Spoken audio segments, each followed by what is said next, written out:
Hey there, I'm Tara C. Sinclair, the designer behind Creations. And I'm here today to take you step by step through the making of the Louie Waist Pack. The Louie Waist Pack comes in two sizes. This is the one we're going to make today. It's the small size. This is the medium size that I actually carry day to day with card slots in it and all the things I need. So today we're focused on our small Louie Waist Pack. Inside is a completely blank canvas. It's a bound back seam and a turned front seam. So we do have binding in the back there, as well as a turned front. So we do leave a turning gap for that front, and we do finish the entire bag with a little bit of binding. In this tutorial, I'm going to do that with fold over elastic. Although I do have two little videos about two methods of doing binding, one with fold over elastic and one with a non-fraying waterproof canvas.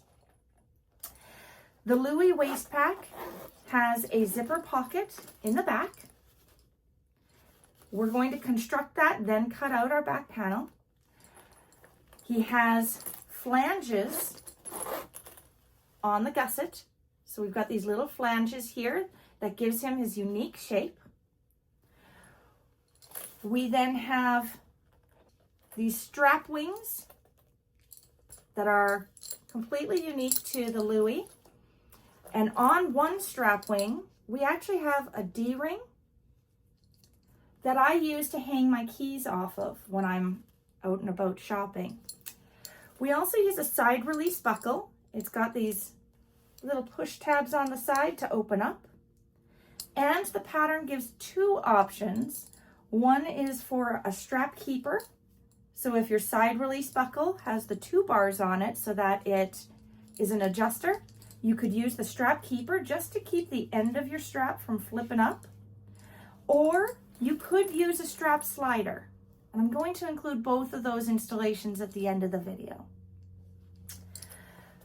In talking about materials, the Louie Waist Pack is designed for something a little heavier than quilting cotton. But if you have some beautiful quilting cottons you want to use in your Louie, I do give you the instructions within it. It's just about a little interfacing change. So here I've used a custom vinyl from THCG Supply in British Columbia, Canada. I've also used waterproof canvas on the inside, also from THCG Supply in British Columbia. You can see it gives it quite a firm shape. There is no interfacing added when I use those combos of materials. The pattern does call for quilting cotton for the lining, and that's because there's a billion prints out there already printed for you. When you cut out cotton, always interface it. That's in the pattern. If you're going to use a firmer waterproof canvas or another type of product that's a little heavier than quilting cotton, you don't need to interface that. You could use for the exterior wax canvas. You could use canvas. You could use vinyl. You could use cork. You can use a faux leather. The options are pretty endless. Something to consider when you are making Louie is if your fabric or your exterior material is really stiff or really firm, you may not be able to get nice smooth curves on your corners. However, I've made it in many, many materials, and a faux leather or a wax canvas are definitely up there with my favorites. Oh, or a natural cork.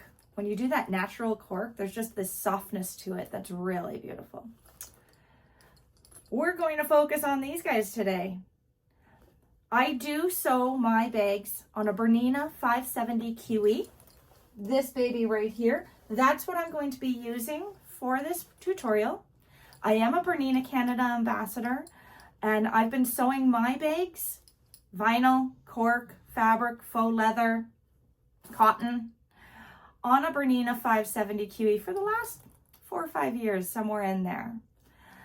The only time I do swap to an industrial machine is if I'm doing a leather bag. Otherwise, this baby does do it all. I designed my pattern specifically for domestic machines. So know that I've always sewn it on a domestic machine before that pattern is released. And be sure to check out my website and subscribe to my newsletter, creations.com. You're going to want my next pattern. Let's hop right into this tutorial and get going.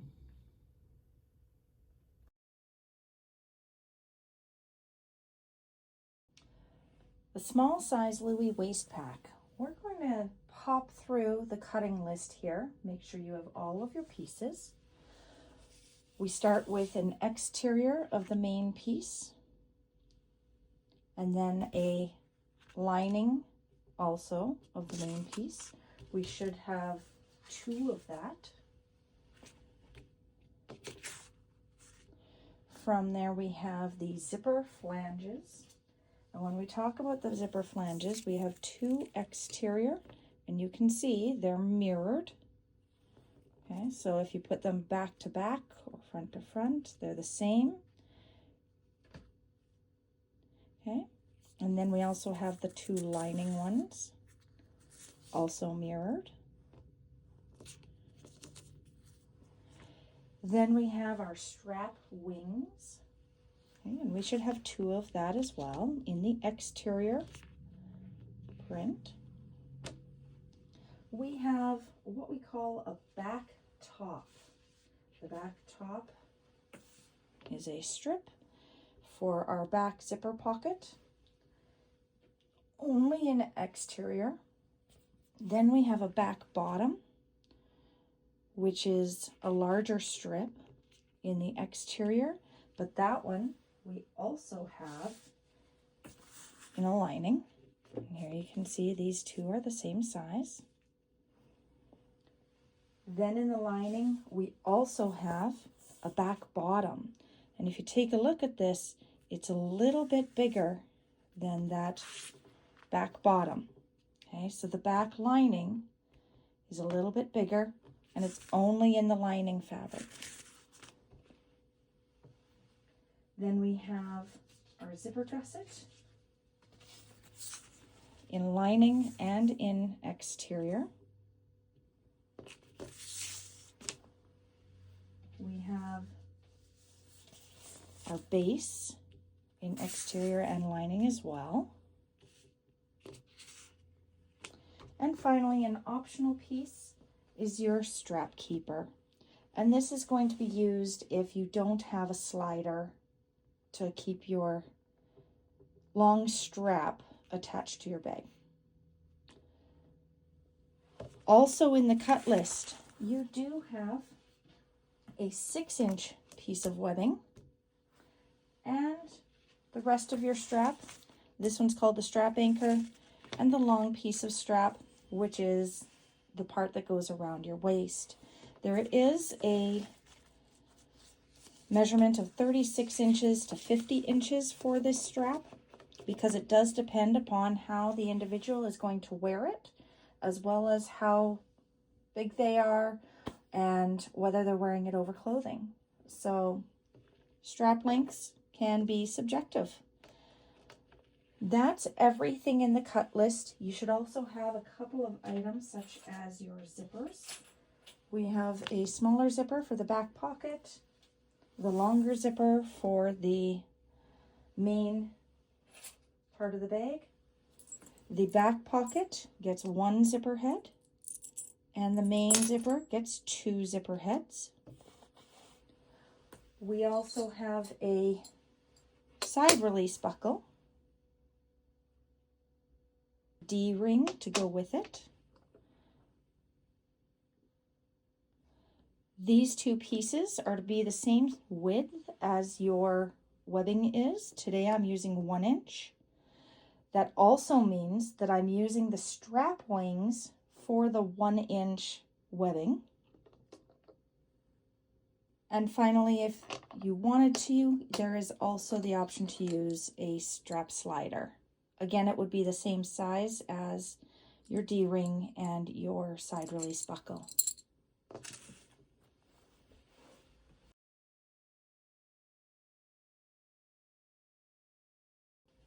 We start the section with, start with the section, construct the main body. And so this is where we're going to need our back pieces, the back top, the back bottom lining, as well as the back lining. We're also going to need the shorter zipper and one zipper head. And finally, at the very end of this step, we will require one main piece. Just going to set that aside as it's at the very end of the steps of this section. When installing a zipper, we are using a 3/8 seam allowance and a number 5 zipper, a single zipper head, and you can use double-sided tape or you can sew baste your pieces as per the instructions. Let's start sewing. Today I'm sewing on a Bernina 570 QE. This machine does have the ability to move the needle, so I'm going to be doing that quite a bit today. We'll start with basting my zipper to my 2 pieces for the back bottom. I'm going to put my zipper head on afterwards. I find it easier to sew that way. So when we're doing this, we're going to place the lining back bottom, right side up, and lay the zipper right side up on top, centered side to side. This doesn't need to be perfectly centered. It's going to go right along that edge, and we're going to sew along here. Now I'm going to baste it first.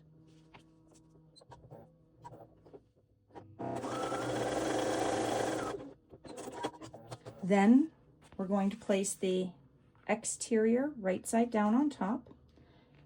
And again, I do like to baste. This prevents everything from shifting on me. When you line this up, you want to make sure your fabrics are lined up along the top edge. We're just checking to make sure the ends come to the same point on both ends.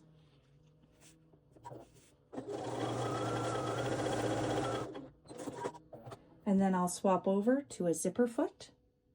And this zipper foot allows me to have my needle on this side or this side. The purpose of a zipper foot is to allow it to sit on your seam allowance and your needle sit closer to the teeth without those teeth pushing your foot away. So when I install this, I ensure my needle is sitting down in the notch that's on the foot. And I'm going to move my foot over and keep it with a construction stitch. A construction stitch on a domestic machine is approximately a 2.5. If it's a computerized machine, it's typically the stitch length that boots up on it. Sometimes that's a 2.2, sometimes that's a 2.5. This is where I'm using my full seam allowance, and I'm going to backstitch at the beginning and end.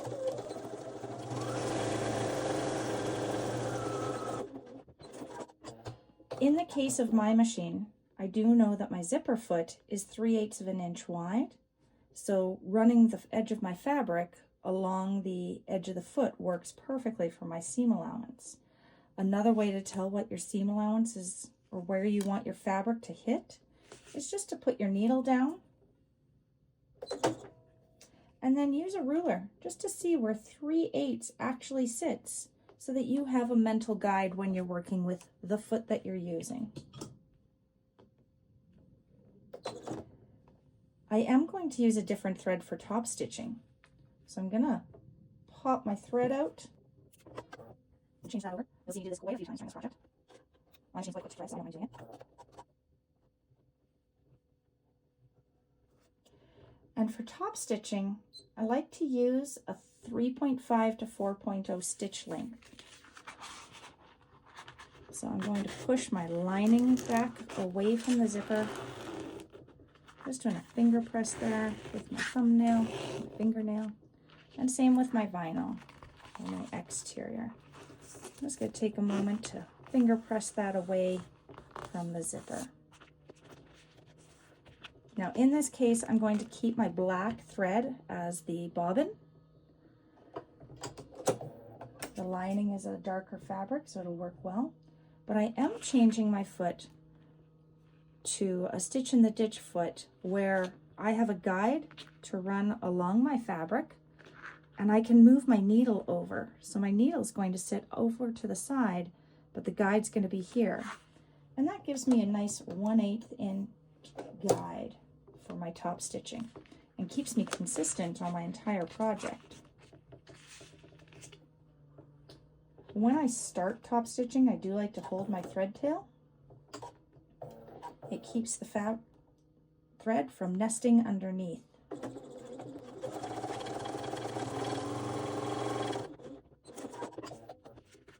I'm going to keep my threads trimmed throughout because then they don't end up sticking through some seam later.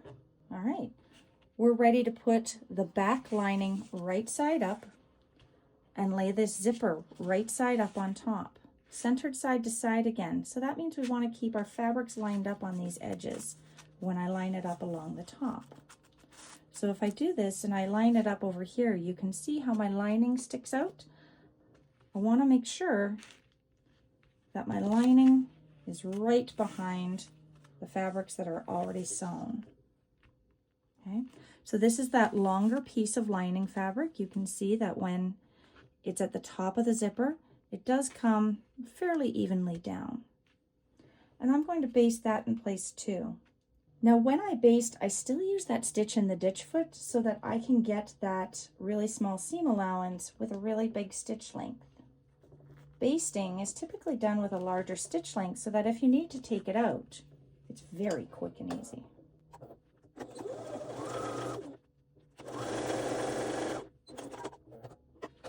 We're then going to take the back top, which is that smaller exterior piece, place it right side down, make sure it's centered side to side, and put it right up against the top edge of that zipper tape.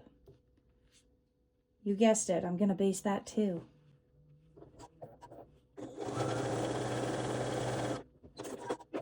And finally, changing back to my zipper foot, I'm going to sew that with a construction stitch and my full seam allowance. Back stitching at both ends again.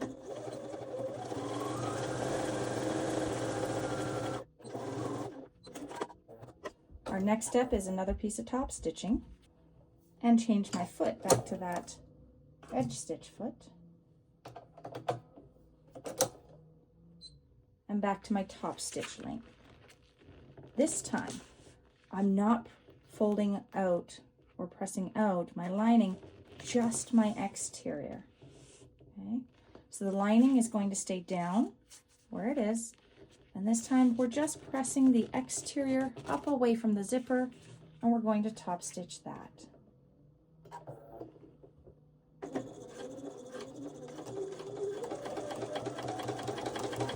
Now as I sew, I'm never pushing or pulling. I'm purely keeping it in alignment. And trim some threads. All right, now this is the safe place to put your zipper head on, or you can wait until the next step where we trim this down and then put your zipper head on. Now pull out your pattern piece. And I don't mean another piece of the main lining, I mean the actual paper pattern piece. In this case, I have a clear template, so I can see really detailed. There is a line on your pattern piece that goes across, and that line should center right on your zipper. When you line that up, you should have enough fabric on the left and right of it, as well as the top and bottom. And you should be able to trim this all down to that pattern piece. Okay, so what I'm going to do today is I'm going to take my white vinyl paint pen and trace around my piece.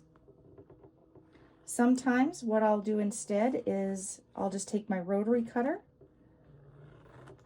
and cut directly around the whole template piece. I do find for the small bag, it's a little more difficult to use the rotary cutter, but if you have a small rotary blade, it works really, really well.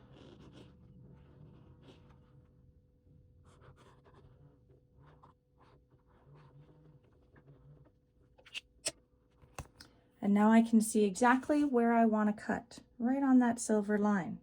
So I'm going to take care of that now. There we go. It's nicely trimmed down. You can see it on the front and back. I've trimmed all the layers. And now I'm going to put that zipper head on before I baste anything together. When you put the zipper head on, decide which way you want it unzipping. Typically, when you're staring at a bag, you'll unzip it from left to right on the front. This is the back of the bag. So this is the part that's going to sit right against your body when you're wearing it. So consider if you're right-handed, you may want to unzip that way. You may want it to unzip this way. The other zipper we're going to be installing has 2 zipper heads. So it's going to go both ways. So it's not like you can align them. This is your decision moment. I'm going to have mine unzip from this side. So this, when my zipper head comes this way, it'll be open, just like the diagrams in the pattern. And I'm just going to leave it in the middle there. But as I unzip it now, it's going to be open on the right with the zipper head to the left, and when I close it, it's going to come to the right. Now we're going to take that main lining piece. We're going to set it right side down. So we're looking at the wrong side of the fabric. And we're going to set this whole thing right side up on top of it so that these are wrong sides together. When we do that, we're going to have the outside, a lining, another lining, and yet the third lining on the bottom. But on the top, you're going to have the outside and that new lining piece. And we're going to baste all the way around. So make sure they're aligned. Check the front and the back.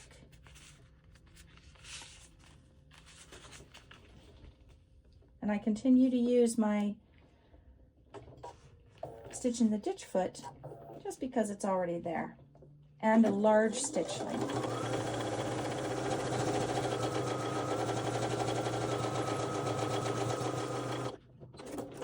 You'll notice I didn't push or pull. I just guided it with my fingers. Trim my threads. And that's my back panel ready to go. No, things don't line up perfectly. I'm not a perfect cutter, but as long as they're not moving from each other, we're ready.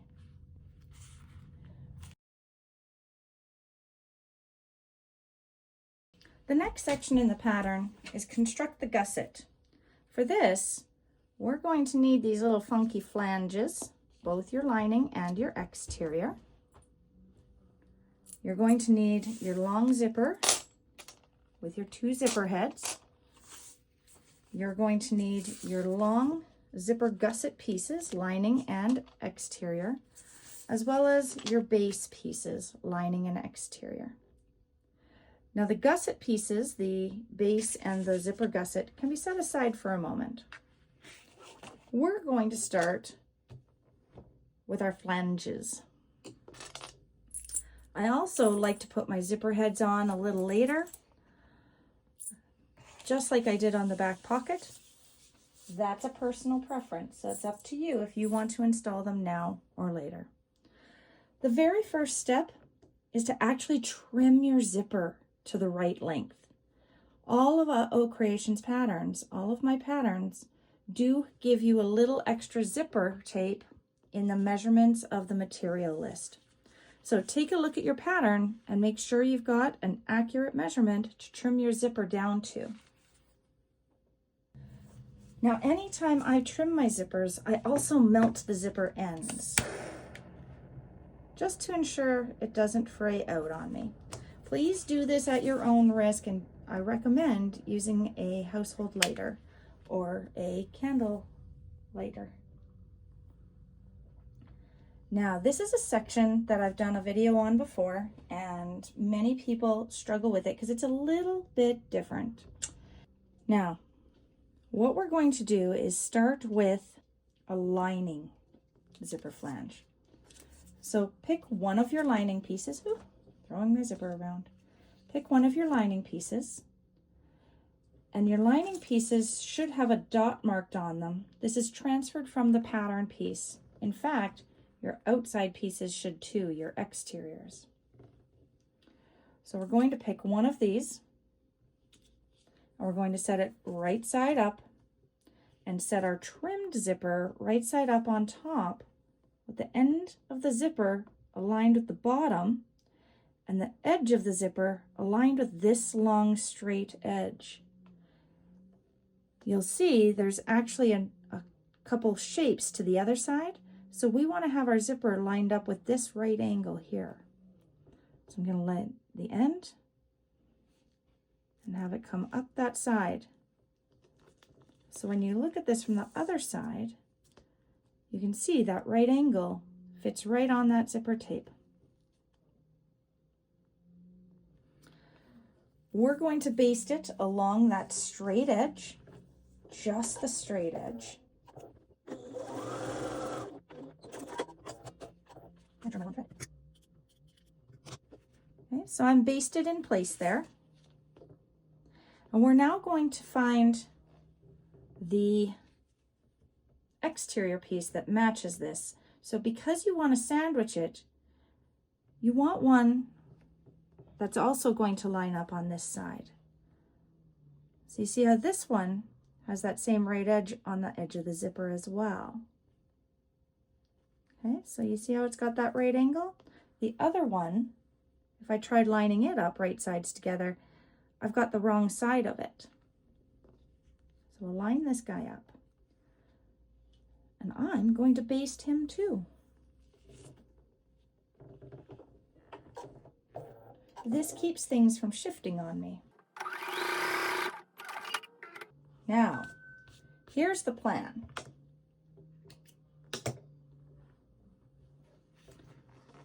We are going to stitch with a full seam allowance along this edge until we hit that dot.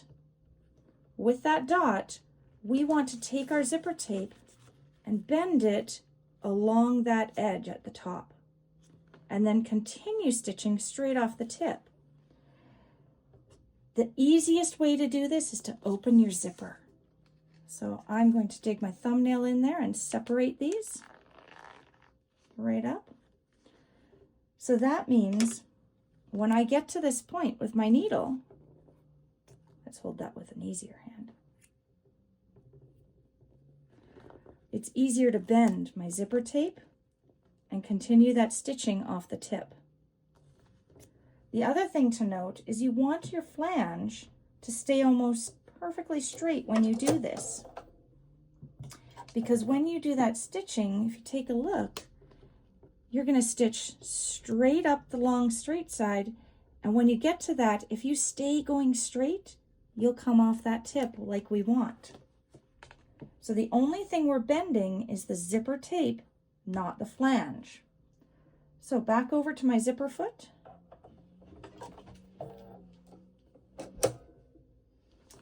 And let's do this. So back stitch at the very beginning.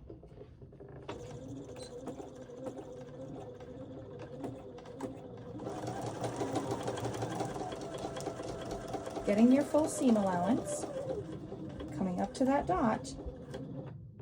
Let's see where I am. One more stitch. Right in that dot right now. Now I'm going to keep the flange going straight. I'm just going to bend my zipper tape. Okay. Now I do need to hold this down still because I want to make sure that tip doesn't shift. And I'm going to continue stitching straight off that tip and back stitch it if you can. Now this is where I'm going to tell you, don't be a perfectionist, but it should look something like this. Let's get rid of those threads. Okay, so I've come up to the dot and then bent my zipper tape. Now when I open this up, let's zipper flange, and I'm going to open up the lining too. is a straight flange and my zipper comes out of it.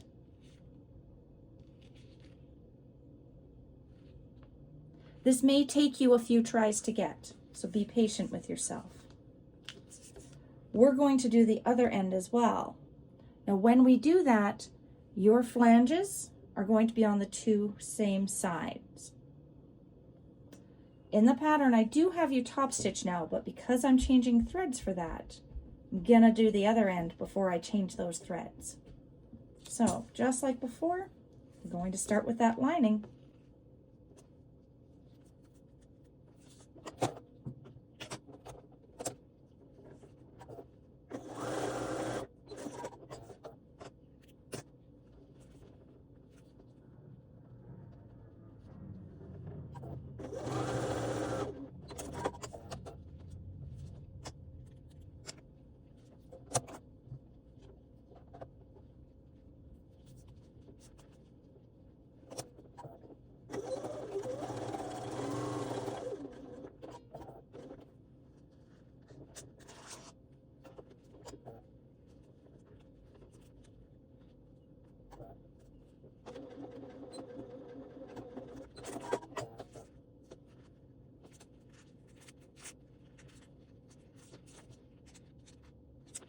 Now I'm ready to top stitch them both.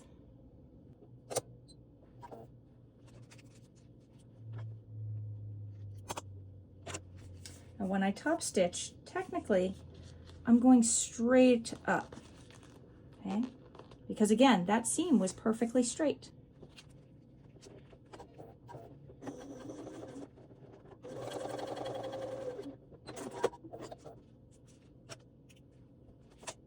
And again for the other side. Pressing both fabrics away from the zipper.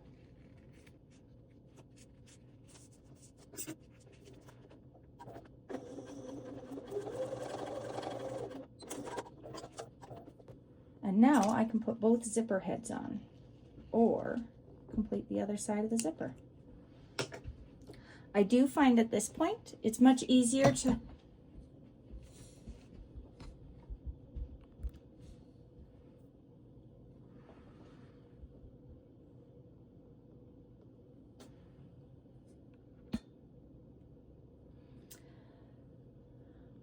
it's much easier to have the zipper together instead of apart like this. So I am going to use one zipper pull to put it all back together and then do the other side of the zipper.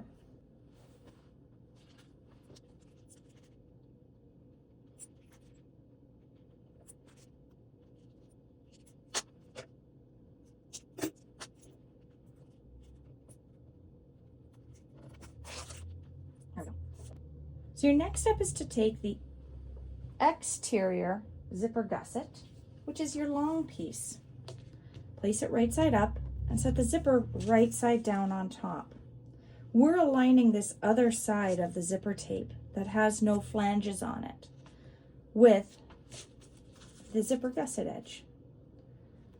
And you guessed it, I'm going to baste this.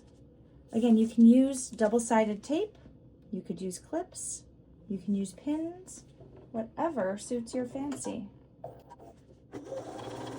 Now, where our zipper flanges pulled from the zipper tape, you may see it's a little wonky, so just make sure you're straight on this back edge, that your zipper tape is straight.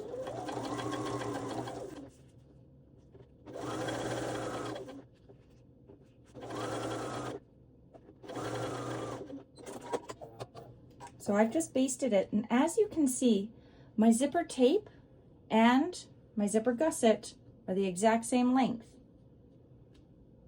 That's correct. If your zipper is longer than your zipper gusset, then you did not trim your ends, or you did not trim it to length, like step 1 said to. So take a look at it and do some measuring and make sure it's the right length as listed in step 1 of construct the gusset. And now we place the lining one right side down on top so that you have a zipper sandwich. See how our ends are going to line up and that long edge. I'm going to baste these before I sew them.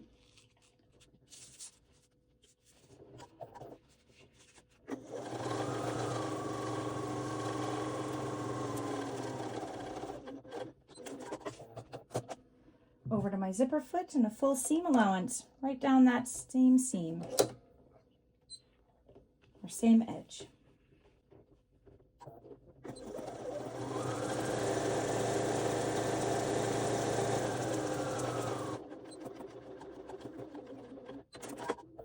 Now when you do a seam like that, if you flip this and find that some spots are a little less seam allowance than others, don't be afraid to come back and just do a little stitching again. Get your seam a little bigger to tighten that up. Here we are going to press these away from the zipper.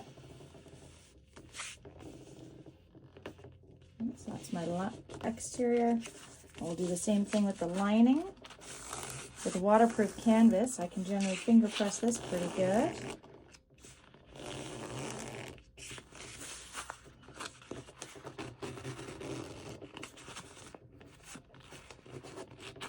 Do make sure it's also pulled all the way away from the zipper. Like whether you're pressing this with an iron or finger pressing this, don't let there be a little fold in there.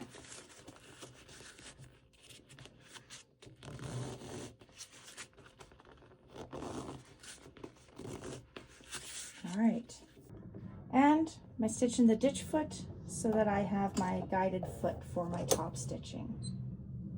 Don't forget your top stitch length. So you could use clips to hold these layers together. And what we're going to do is not only top stitch it, but we're also going to baste the other 3 edges, so the 2 ends and the long raw edge. So you can go all the way around this. When I have a situation like that where I'm going to top stitch all the way around, I like to start on a raw edge, whether that's an end or the long middle seam, just because then my thread ends are all in the seam somewhere. So I'm going to start on the end here with my top stitching. That means if I end up with a thread nest or something underneath, it's not a big deal. And top stitch all the way down my zipper. Again, make sure your layers are even underneath.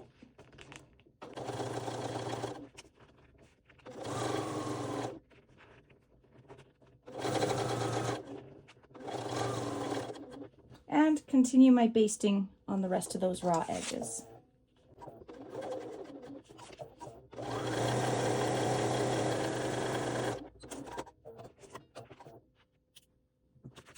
Now I'm ready to put those zipper pulls on, and they should meet in the middle. That means one zipper pull has to come from this end and one has to come on from this end. So I'll put those on, be right back. And here's the 2 zippers meeting in that middle. So when I pull them back, it opens, and when you bring them together, it closes. We're now going to grab our base pieces, and we're going to start with a lining base.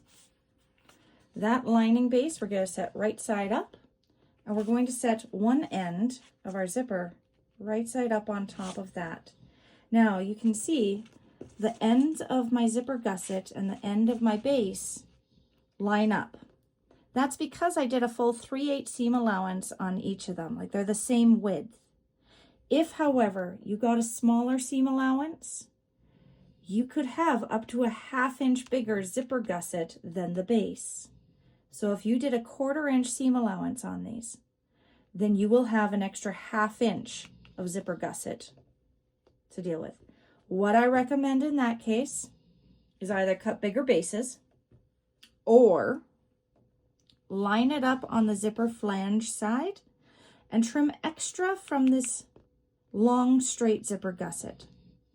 Okay, so today, ideally, these should line up just like these do. I'm going to line up that end down there, and then I'm going to set my exterior right side down on top. Okay. Now when I clip these together, I'm not going to clip right on this edge. I'm going to clip a little further back here so that those clips can stay when I'm sewing without any of my layers shifting. I also tend to set my clips curved side down because they're easier for me to take off than if they were flat. That is a personal preference. So we're now going to sew this end with a full seam allowance. Just going to change out my threads again. This presser foot is the one that originally came on my machine, and from the center, the edge of the foot is a 3/8. Perfect for my 3/8 seam allowance. So you see, with those zipper clips further up the edge, I don't have to move them at all to do this sewing. Be sure to backstitch at each end.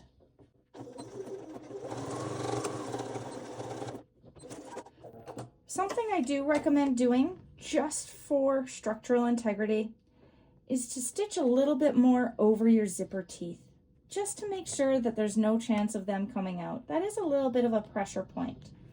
So in this case, I can see my teeth right here. So I'm just going to do some stitching in the seam allowance over that.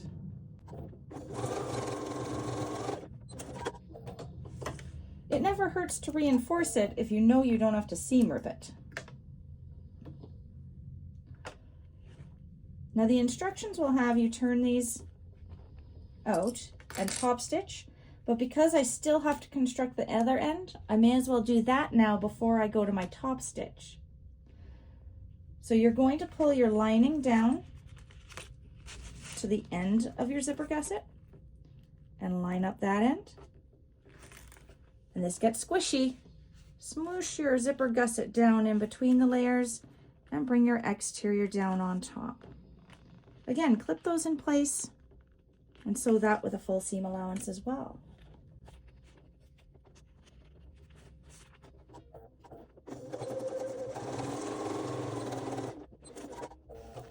And once again, a little extra action over top of those zipper teeth.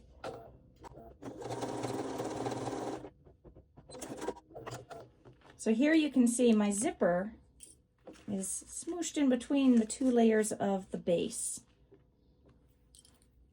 And now I can turn that right side out, and all I have to do is flip it a little bit on each end. And that makes a full circle.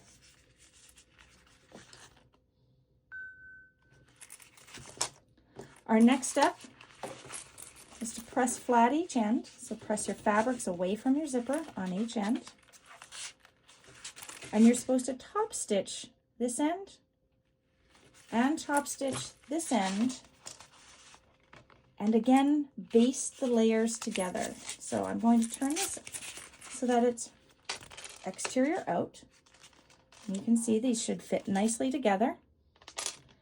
And again, I'm going to top stitch this at the same time as basting my sides. So I'm going to start on a raw edge, come up across the top stitch, down a raw edge, across the top stitch, and down the other raw edge.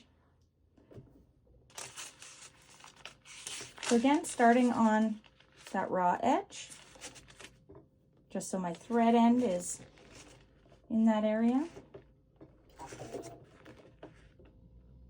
And with your top stitch length.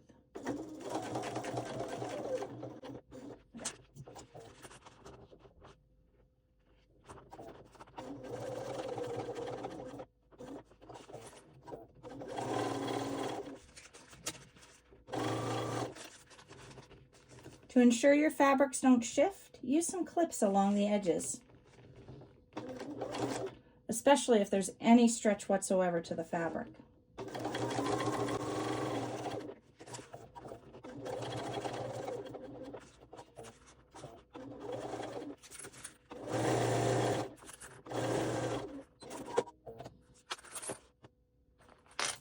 Trim up those threads, and our zipper gusset is done and ready to go. You'll notice that there is one spot that's not basted, and that's your flanges. You can definitely go ahead and zipper or sew baste those closed too. They don't need to stay open.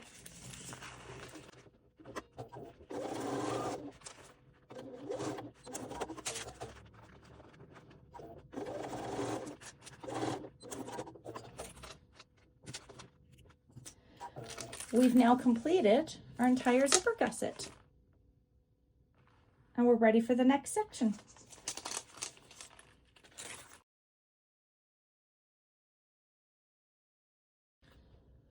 construct the strap.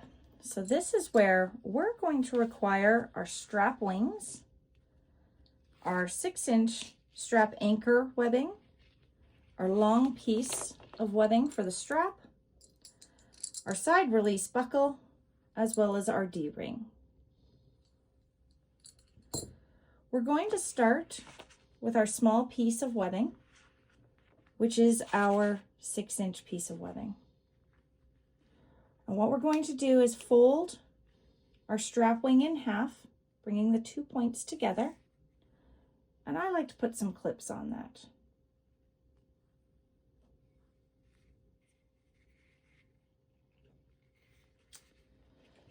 Right up against that top fold is where we want our piece of webbing to go. And we want it snug up against that top edge.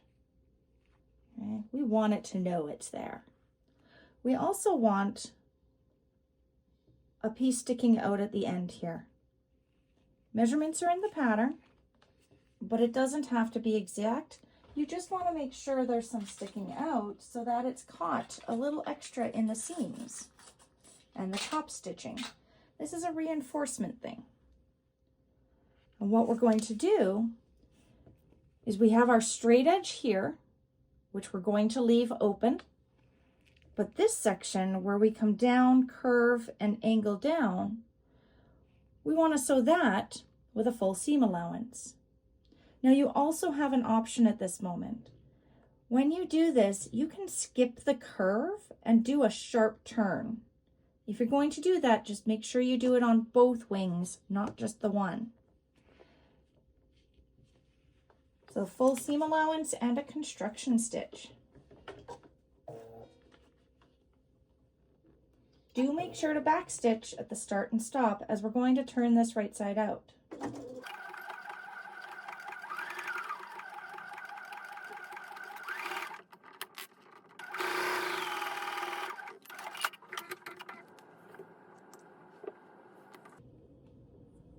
We're going to repeat this for the second one as well with the long webbing.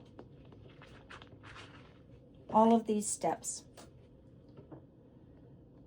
Right now I'm going to trim excess off this corner here. I'm going to take off this point, trim it, and I'm actually going to trim a little bit back up here, but never cut the webbing. We want to keep that webbing in place. So I'm going to start with straight scissors to trim that top section. It's just reducing bulk in there.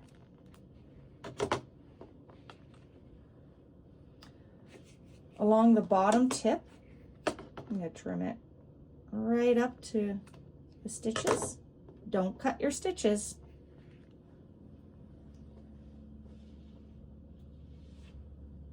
And then anywhere I have a curve, I do like to use pinking shears. Again, don't cut your webbing. So be cautious with this. You could also do this one layer at a time and fold that webbing right out of the way.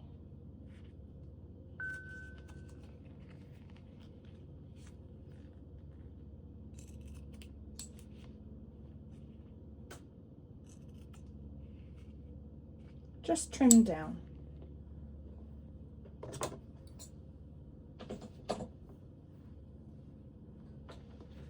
We're then going to turn it right side out.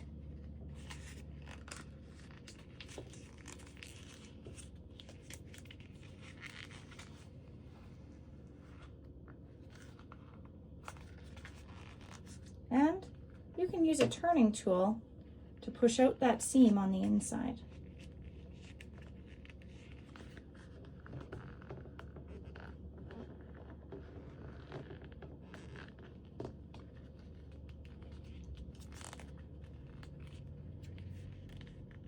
Beautiful. I'm going to clip it so it lays flat.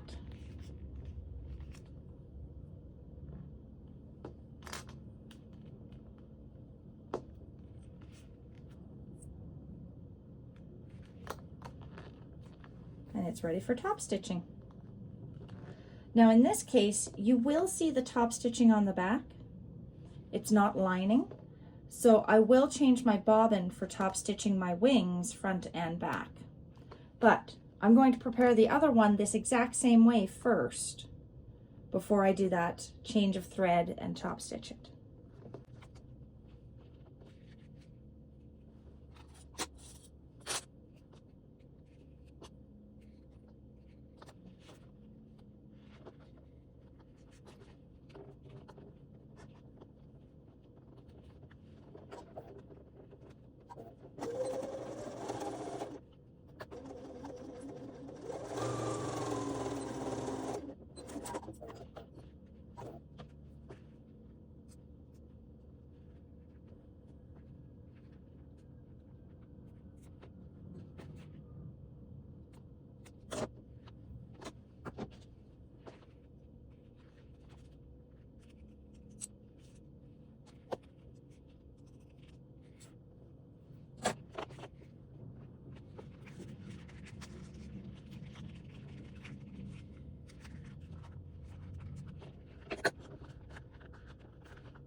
Once we've got both wings ready to go, I'm going to top stitch them both.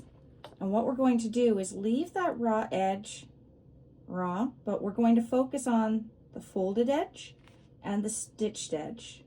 And I like to do a line of stitching across both of that 2 or 3 times. So once, and then inside it, and then inside that once again. These can be a 1/4 inch apart from each other. You could do just one line. That's totally your call. And at the end, give it a quick base down the raw edge. So in whatever order you'd like to.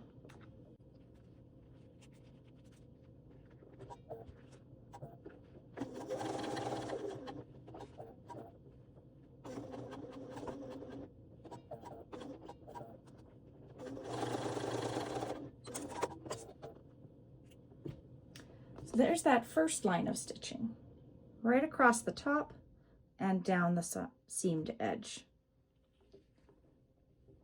Let's do at least one more, maybe 2 more. I'm going to do mine 1/8 of an inch away from each other.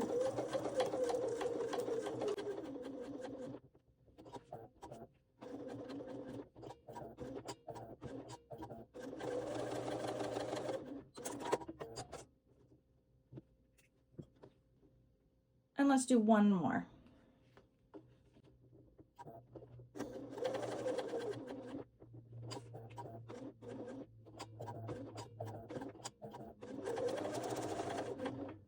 And this time I'm also going to base the raw edge closed.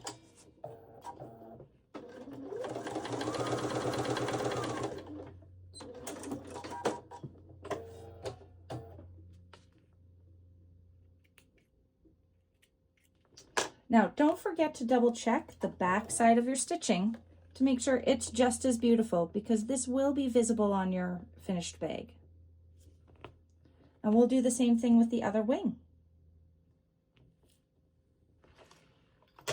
Most importantly, whatever you did with one, repeat the process on the second one. Consistency, way more important than perfection.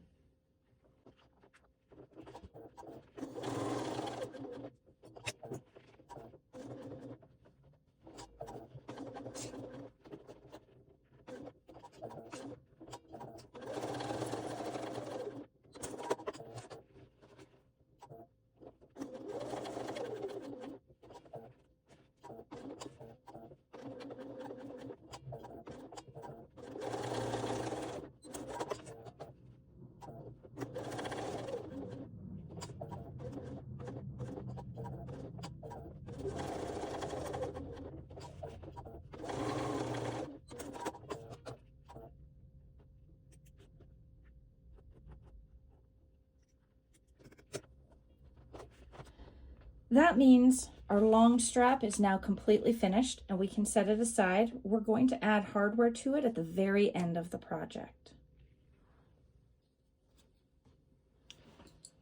So the wing with the strap anchor is going to have the side release buckle on it. Now a side release buckle may have a proper top and proper back, front and back. In this case, I do have a curve on one side, which makes that the front of it, whereas the flat side would be the back side. Now when we've got our wing with the strap anchor right side up, our strap anchor is on the left with the wing on the right. We're going to open up the side release buckle and only use half of it. We're going to use the female half, not the male. The female has a single bar, whereas the male has that double bar, which means it's a strap adjuster, and we want to keep that on the long piece. So keeping your wing with that strap anchor on the left, we want to make sure our side release buckle female piece is right side up. So again, that curve is on top.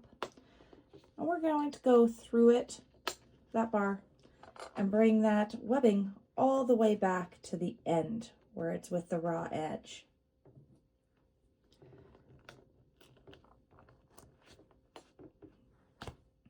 What we're going to do now is a little different than the pattern, but what the pattern has you draw a mark, a specific measurement from the fold, and another mark, another measurement from the fold, and make a box with top stitching. What we're going to do today is we're just going to use that first measurement and stitch a line to prevent our side release buckle from coming any further down the webbing. And then we're going to take that second mark and we're going to, again, just stitch a line, top stitching it. Now with my webbing being black, I figure it might be nice just to stick with that black. Plus, when we see this stitching on the back of the wing, the black would blend okay on this material, although the pink does as well. So I am going to swap my bobbin and my top stitch thread to my black construction threads. Now also, as I'm going to be stitching close to hardware, I'm going to use my zipper foot. It does allow me to get that much closer to a piece of hardware like it's a zipper. So I already have my needle off to the side. I'm not going to do the measurement. I am just going to approximate this because I don't even have to duplicate this on the other wing.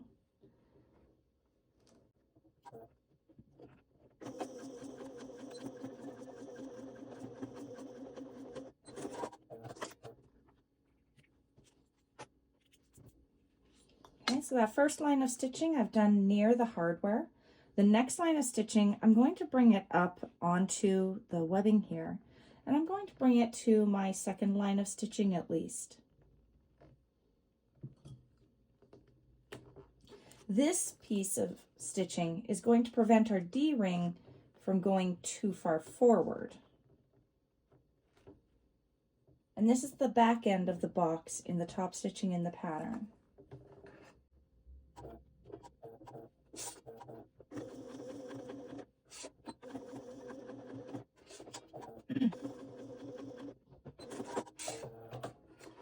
And when I do this stitching, I'm not just doing a single line of top stitching, I am reinforcing it by doing one line down, one back, and one more line down.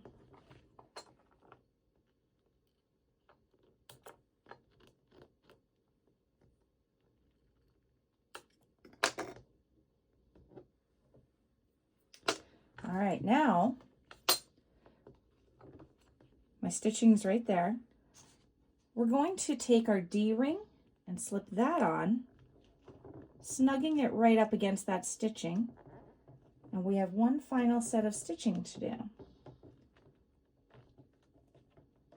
And this one's a bit optional as to how you want to do it. In the pattern, what we do is we top stitch along the edge of the webbing, across the D-ring, behind the D-ring, and down the other side of it. You could just do that strip stitching there, leaving this open and then baste it to the raw edge of the wing. Your call.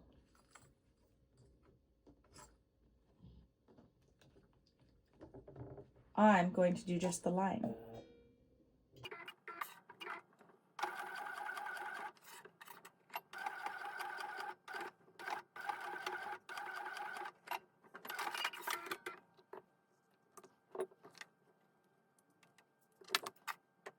Once I've completed that, I can just baste the end in place. And if you have little tiny seam labels, this is a great place for a seam label. Let me show you what I mean.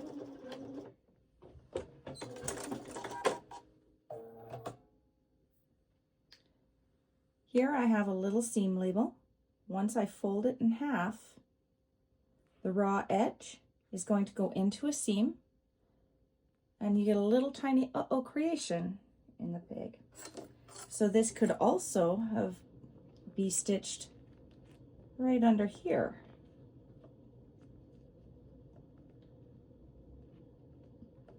If I want.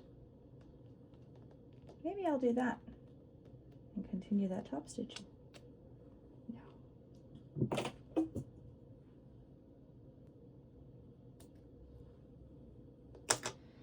What I am going to do is stick it right in here. Now I do know it's only got a 1/4 inch seam allowance on it, and I want to make sure I've got my full seam allowance before the edge. So I'm going to center it on my webbing,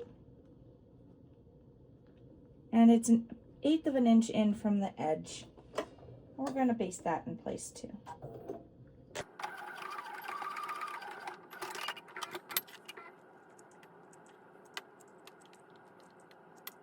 Trim up all those thread ends.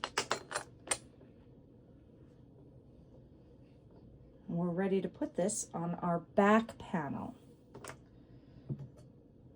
So we're going to want that back panel that has the zipper. We want this guy to come over here, and we want our other one to land over here. Okay, so we're going to measure down the appropriate amount from the top. We're going to line up the top edge of our strap wing, and we're going to baste it in place. So our strap wings are right side up, sitting on top of the back that's also right side up. And I'm going to baste that in place. Then I'm going to put this one on the other side and baste it too.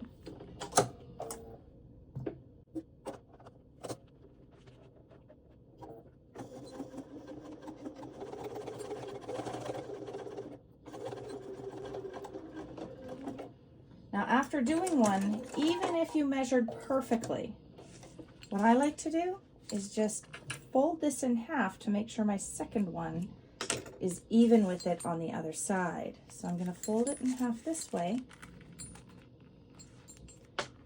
and that's where I'm going to line up this guy on this side.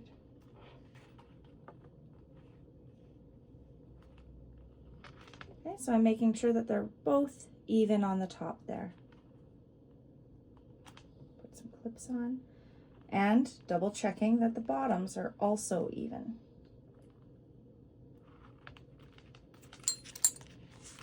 Because more important than the number provided or the measurement provided is that they're consistent. You want your back panel to be even left and right.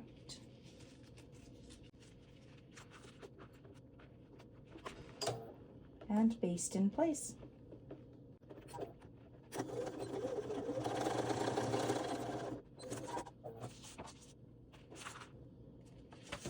And that's it for the construct the strap section, and that is your fully constructed back panel ready to go.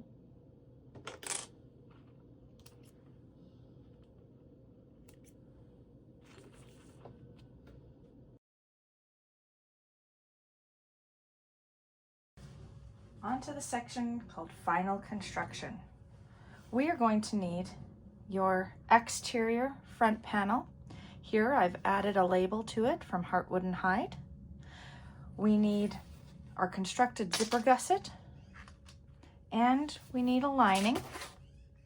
Plus, after we get the front done, we're going to need the back panel. I see a thread, better get her cleaned up. So we're going to start with the exterior and the gusset. The first thing you need is the markings from the pattern piece. We have gusset markings on here, as well as our center markings. We're also going to need center markings on our zipper gusset. To do that, take this seam at the bottom of your flanges and fold them so they're lined up. You're going to come up with the bottom gusset center along the base piece. And what I like to do is put a snip in there. And by snipping just at a slight angle here and on the back side, I end up with these V notches. Now we're going to do the same thing at the top on the back where we have the zipper gusset. And for the front, move your zipper heads down out of the way. Make sure your flanges are lined up. And don't ever snip at an angle on your zipper tape. If you're going to place a snip into your zipper tape, ensure it goes straight in, just tiny, and then we're going to melt that. Quick flame, just to melt that snip and seal it.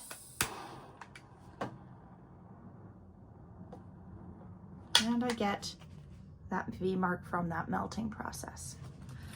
If you're using zipper tape that has stripes in it, never ever snip that fine outside stitch. This is only going to work on a zipper tape like this, where I have lines of weave that you can see in the zipper tape. Now we're not done with those scissors, so we're going to keep them handy. And we're going to need clips. Now I do my zipper gusset installation in stages. I don't do it all at once.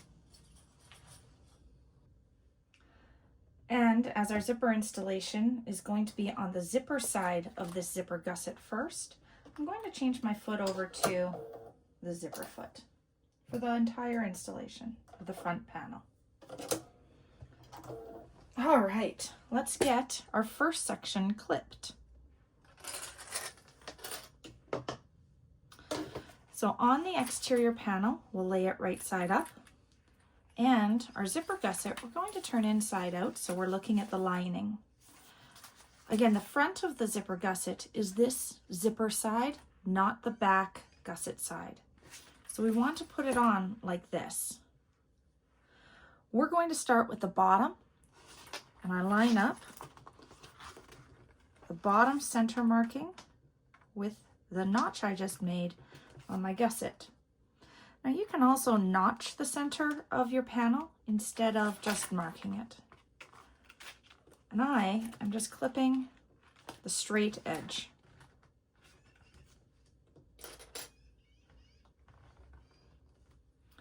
I'm also going to sew that straight edge right now with a full seam allowance.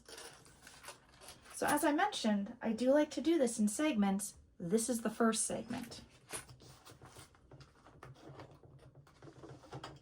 When you do this, the bottom of your front panel needs to be sewn with a full seam allowance. So if you're going to do it in segments like this, do be sure to backstitch at the beginning and end of the seam. All right, so I've sewn that bottom edge with a full seam allowance just along the straight edge. I've still got the corners, but we're focused on our straight edges first. Now I do like to open up my zipper, and I'll line up the top edge with the center there. And again, I'm going to deal with just the straight edge, and this time I'm going to baste it. Basting is that larger stitch length with a smaller seam allowance than our full seam allowance. So in this case, it could be 1/8 to 1/4 inch, anywhere in there. I don't think I'm lined up properly. Nope, I'm not. Let's get that center mark.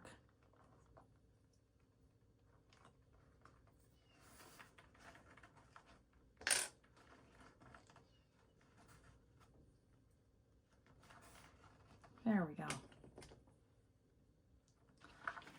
And I'm going to baste that straight edge.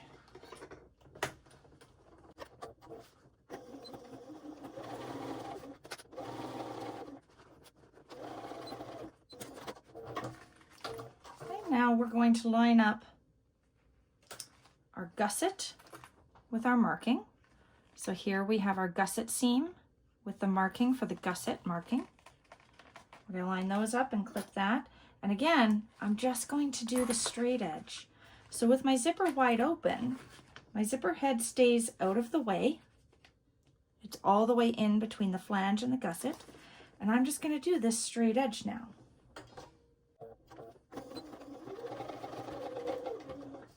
And as I get to the bottom, there is a little movement there for shape. So I'm just pushing out that seam allowance to make sure it catches properly.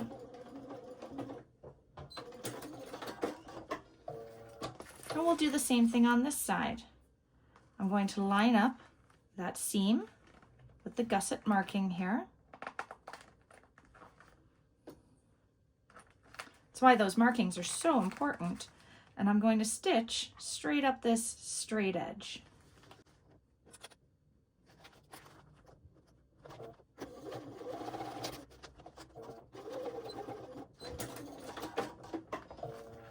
All right, and now we can do our corners. What you want to do for the corners is place snips into it about 1/4 inch in, no bigger than 1/4 inch, because our zipper gusset or our seam allowance is 3/8. So we don't want these to come out too big that they're going to hit our stitch line. But we do want that fabric to spread out a little bit. So that means when we push it down, you can see how it's going to easily fit around that corner with those snips in it.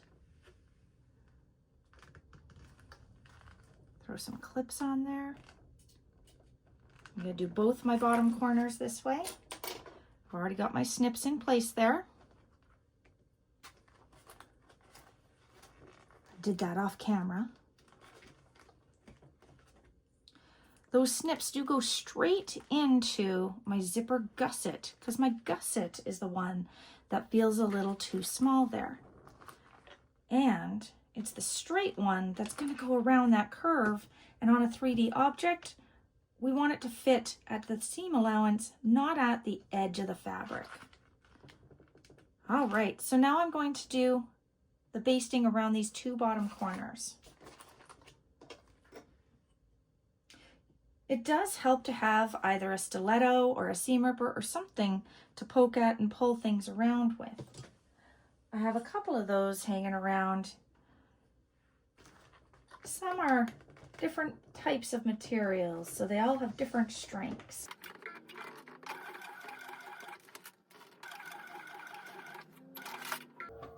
That's one corner.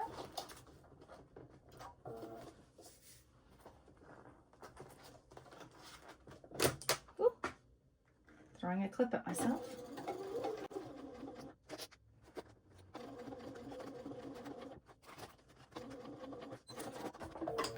There we go.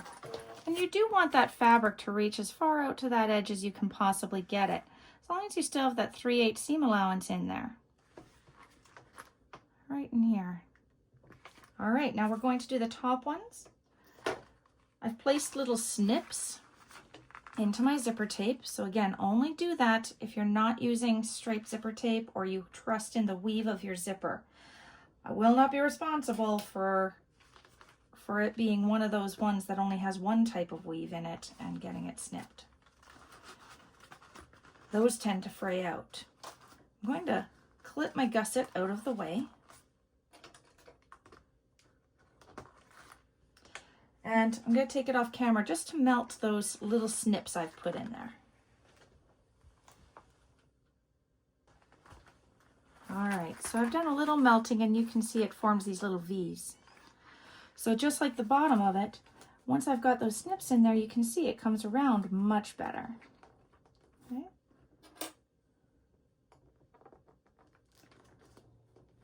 But keep in mind, you don't want any folding of your zipper. You want to make sure that it's the edge that's coming out all the way.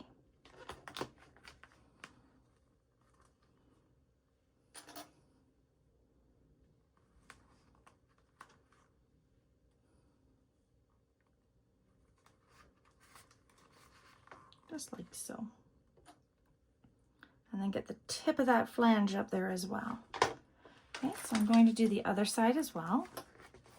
You'll notice I keep my mane right against the table so it stays flat while I spread that fabric out and around. All right.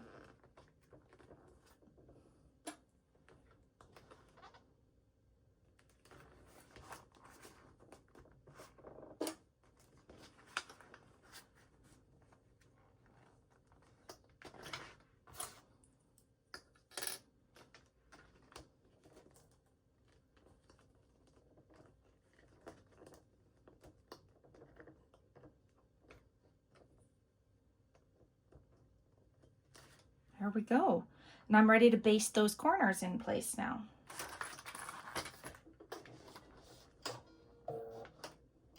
Because it's basting, you can actually start your stitching further down on your straight edge because that's also basted.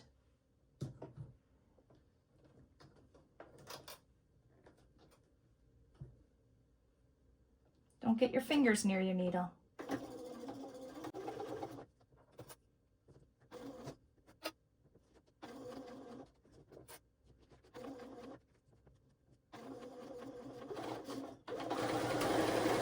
Now, instead of just stopping around the corner and then coming to the next corner around the top, I'm just going to continue going all the way down since it's basted too.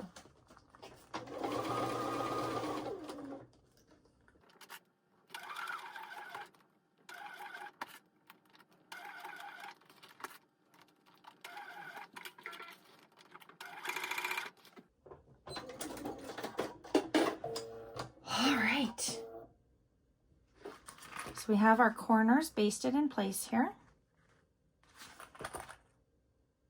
And you can see you've got basting all the way around. You could take a moment to snip those threads. I am going to take a moment just to singe the ends because I don't like them.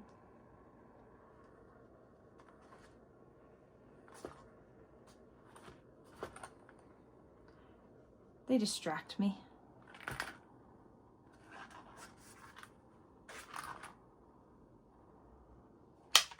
Excellent. And we're ready to put our lining on.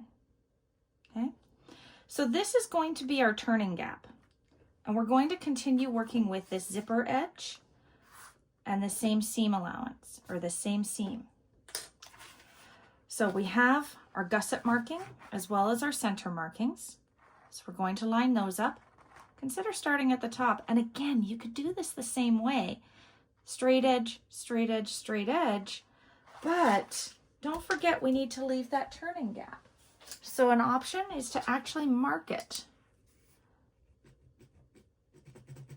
Turning gap to turning gap. Make it as big as you want, but do ensure it stays on a straight part of the material. So I don't quite need this large, but it is a reminder that when I hit those double lines or I hit that T, whoa, you need a turning gap to turn this through. So I'm going to line up the center along the top. And I'm going to smoosh down the zipper teeth as I come around this corner. What I like to do is I like to use my clip to push towards those zipper teeth to make sure they stay out of the way. So I'll clip it on and push it down a bit. Okay. that pushes the teeth down out of the way. Because on those corners, those teeth like to sneak up. And you should be able to feel them down around the tips of those clips. I'll toss one more in here just for good measure. On the sides, your seam here for your gusset should also line up with your gusset marking, just like the main panel on the outside. Then let's go do that other corner. You can start with the gusset marking if you'd like.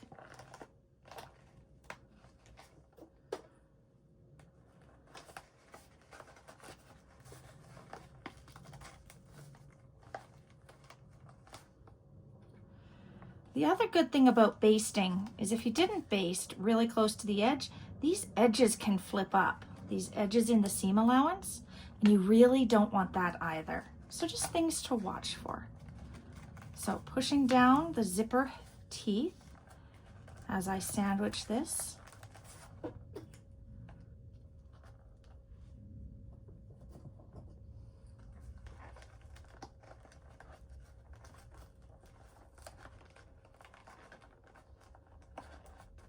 Using my sense of feel for that.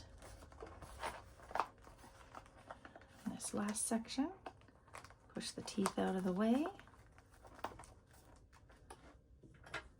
And get that clip on there. Excellent. I'll throw one more at the top here. Now you could do this without basting, just go ahead and stitch it. This is your call. Down around these corners, I like to come back and do them after because I also want to make sure I don't get puckers in these fabrics, and to do that you kind of need to wiggle it and make sure it lays flat down here as you go around them. So I'm just going to do the sides and the top. This time I am going to do it with a full seam allowance the first time around. We'll see how that goes. I'm going to do it with the lining against my feed dogs. The reason I do that is typically my lining fabric may have a little more stretch to it or a little more give to it than my exterior. So if something's going to have stretch or give to it, I want my feed dogs directly against that material. So whenever I'm sewing my bags together, my lining and my exterior together, I do it with the lining against the feed dogs and the exterior on top so that it eases in that lining fabric. All right, full seam allowance on this sucker. I do still have my zipper foot on here because we're about to stitch right beside the zipper. And I'm back stitching to start and stop.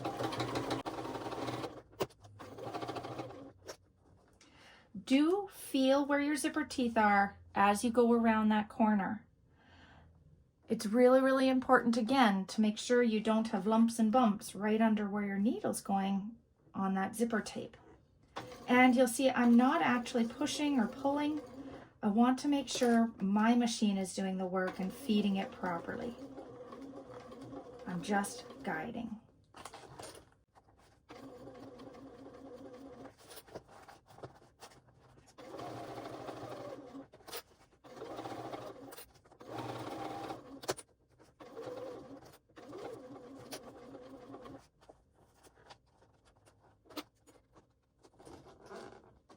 I have a spot where my zipper teeth are folded under, right by the flange. So I'm just poking it back in where it's supposed to be.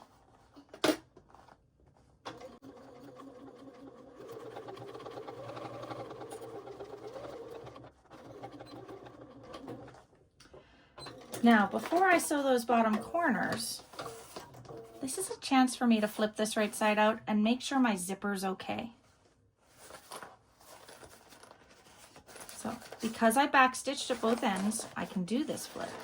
I'm going to take that clip out of the gusset and then push these corners in so I can scope them out.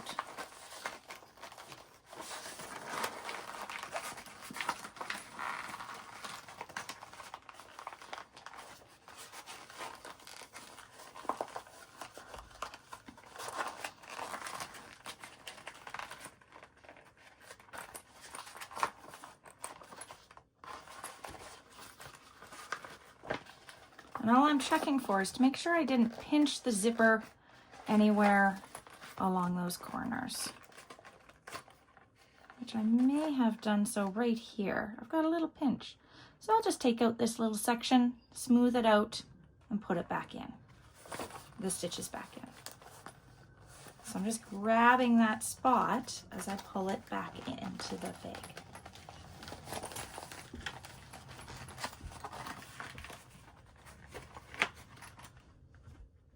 And I'm going to put a clip right where that is, so that I know where I need to take a couple of stitches out and put new ones in.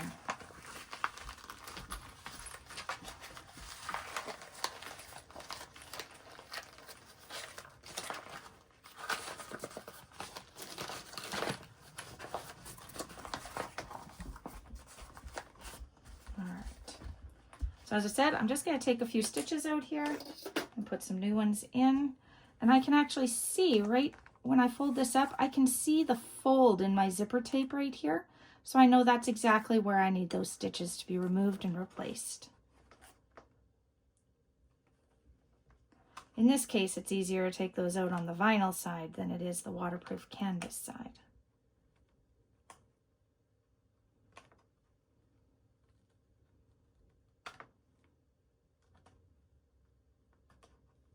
There we go, just a section. That's all we need to do. And that'll allow me to smooth out that zipper tape in there. So I can reach inside, wiggle it around and smooth it out.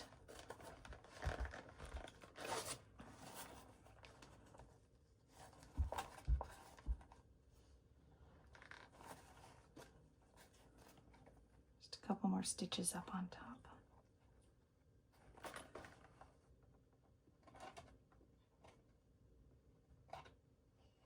There we go.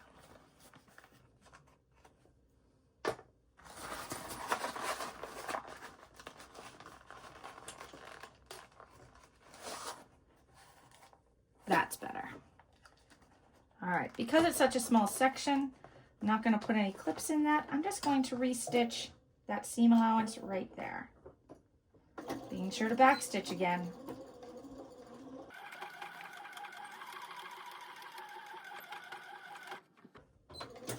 Now, because we knew that was a problem area, we could take a look at it from this side again, see if we see that pinch in our zipper tape, which I don't. So now I can continue with my bottoms corners. So tuck that zipper gusset right up in there. And what I'm going to do is smooth out these bottom sections as I go to clip them, making sure there's no puckers and no folds in the gusset as I clip them together.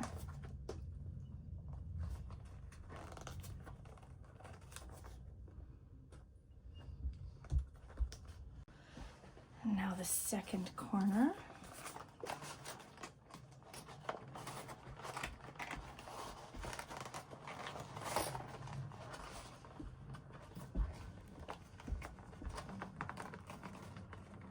Sure she's smooth all the way around.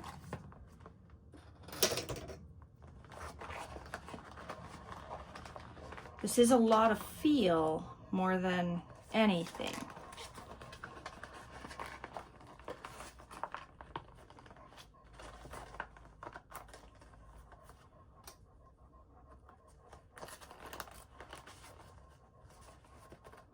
All right, now I am also going to throw some clips beyond my marking, just to keep that lining straight and from shifting on me.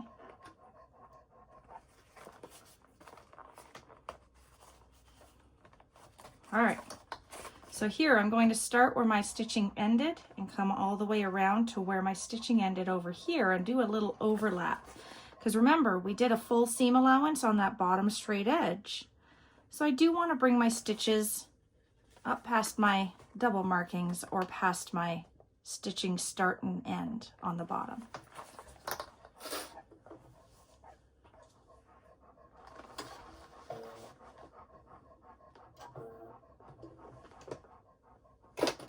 And my stiletto just to hold things in place. Don't forget to backstitch.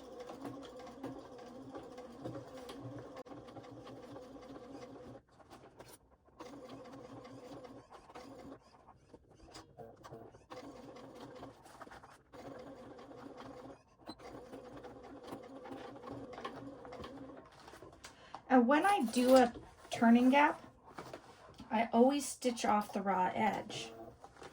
So that means turning my project, so I'm stitching forward off that raw edge and back stitching that little piece.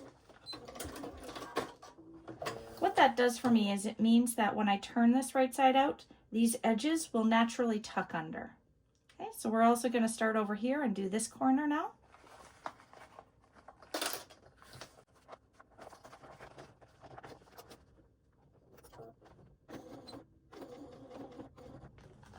When I'm starting at my turning gap closure mark, I'll do that stitching off at the beginning.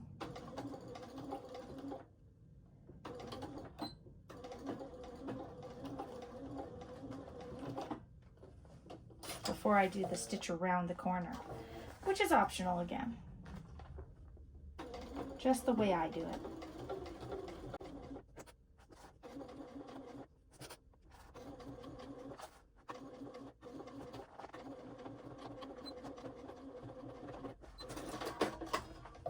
There we go.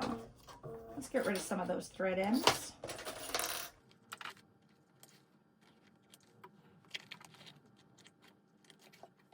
Okay. So now that we're stitched all the way around, the bottom corners, I do like to trim with pinking shears.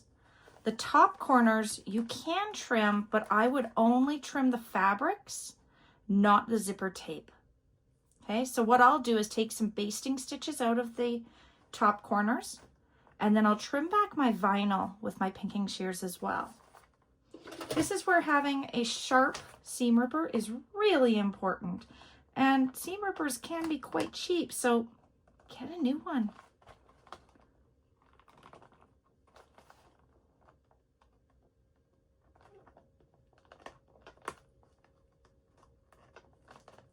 Apparently I need to get a new one. Almost there on this corner.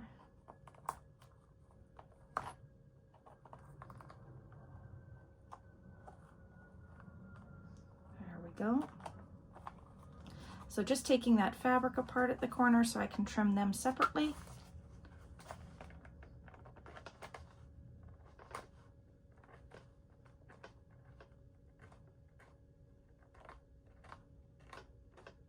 Sometimes it's easier to take it out from a side than it is the center.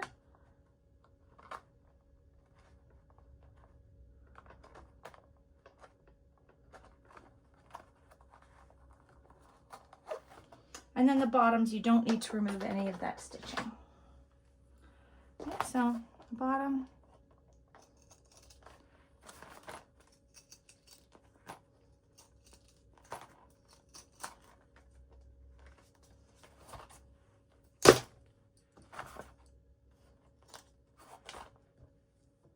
Trimmed up.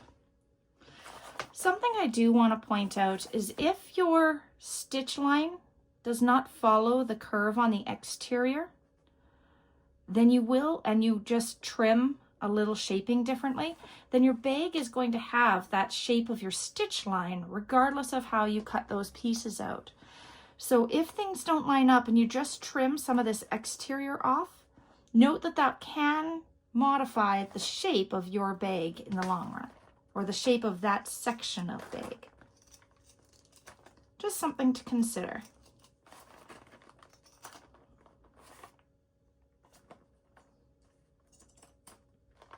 There we go. And again, I'm just trimming the corners along the bottom, and then let's pull that zipper tape away from the vinyl at the top.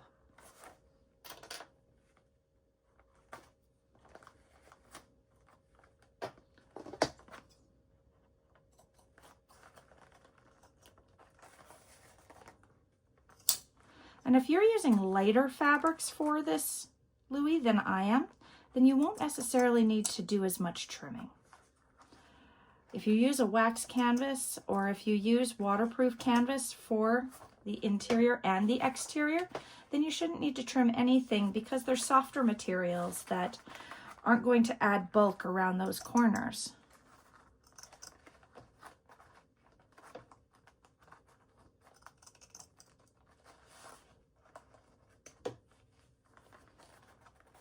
In this case, it's a custom printed vinyl, so we all know that those can get bulky in nice curves. All right, time to turn this right side out through that turning gap. Let's clear a couple of these items away.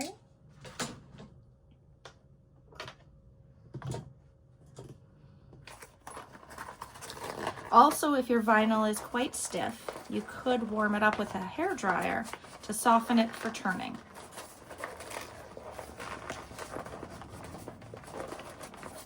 I'm just pushing in one end to turn it through.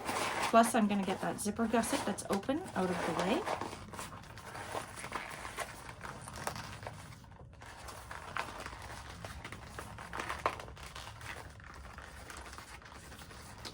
And then the other end can tuck in.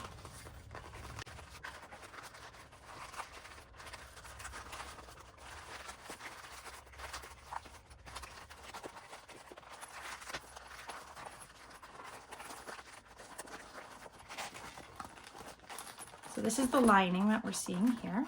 Just gonna pull those zipper corners out. Excellent. Pop this corner through as well. Looking good. Let's turn it right side out here.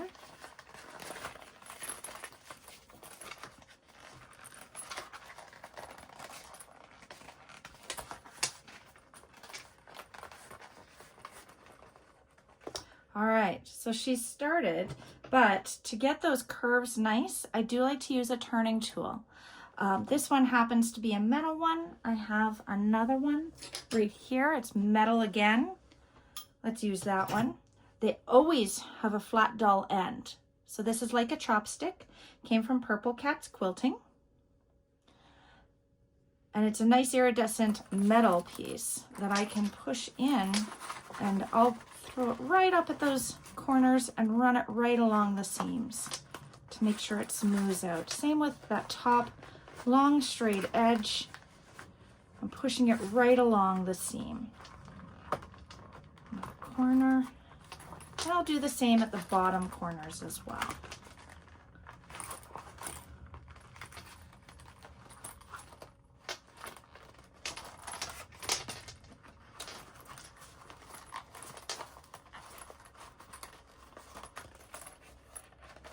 You can see how that just turns out those corners nicely and pushes out that seam beautifully.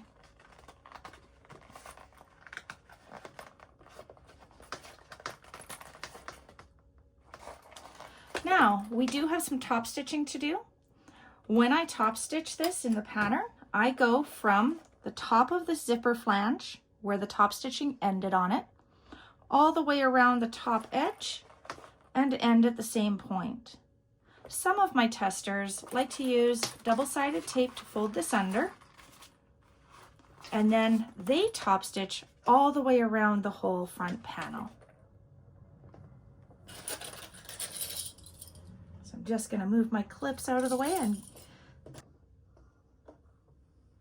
So we are sewing next to a zipper, but I'm still going to use my stitch in the ditch foot for this, just for that guide.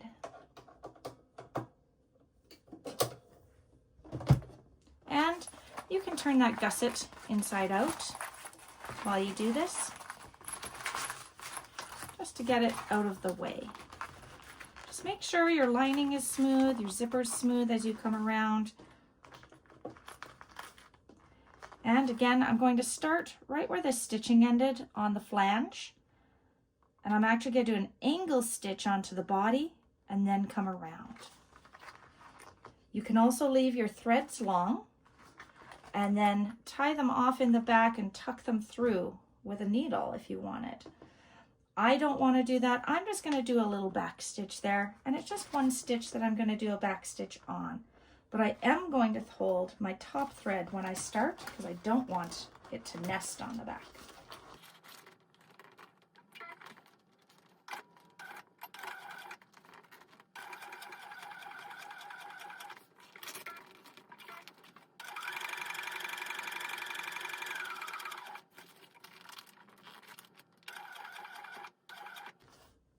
Take your time around those corners.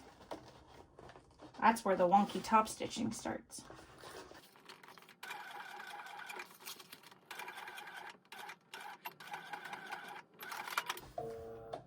There we go. I'll trim those threads up.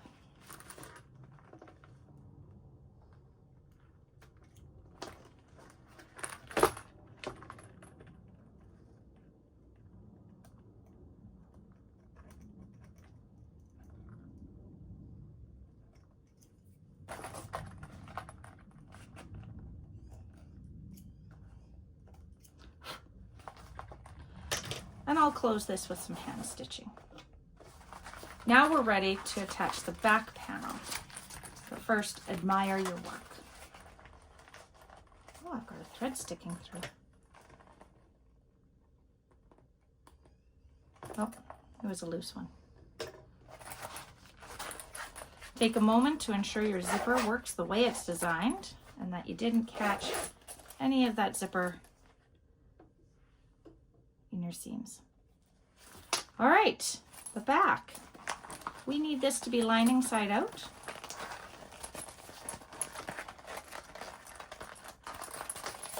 Don't spend too much time pushing out your corners when you turn it inside out, because eventually you have to turn it right side out again.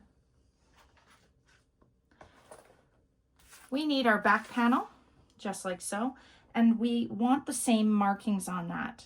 Okay, so we need our top and bottom centers, and we need our gusset markings. Now I have my gusset markings here, but to find my centers on the top and bottom, I'm going to fold it in half.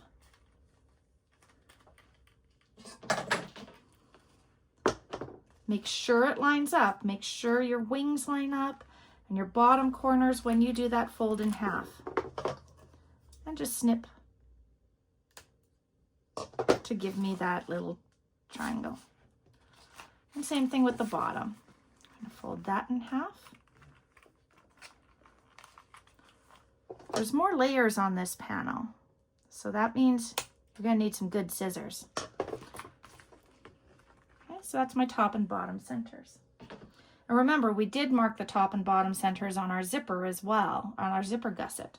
Remember, we have our base gusset marking here and the back of our gusset marking here.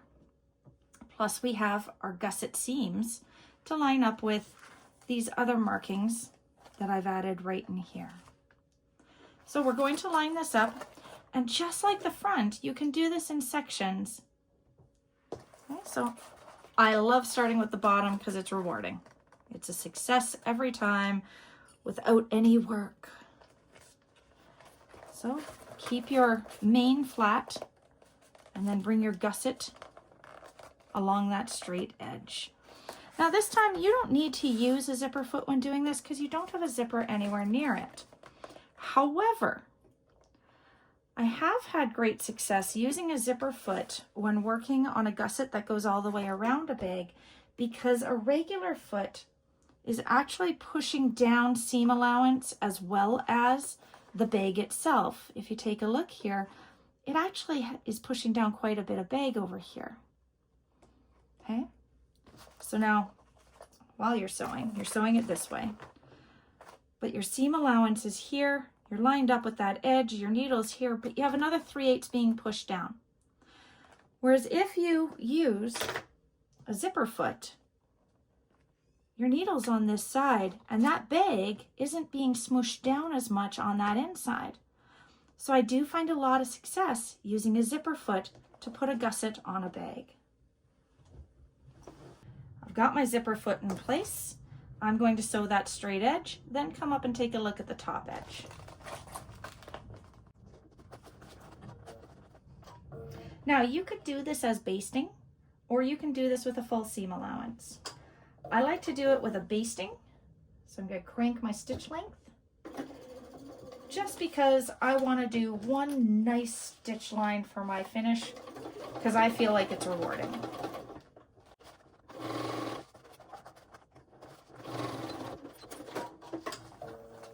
All right, I'm going to open this up because it's more smooshable when it's just a gusset, not a gusset and body.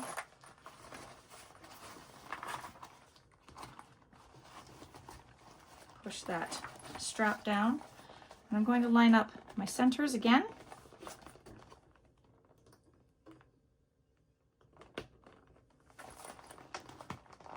Bring it down along that straight edge and bring it down here too.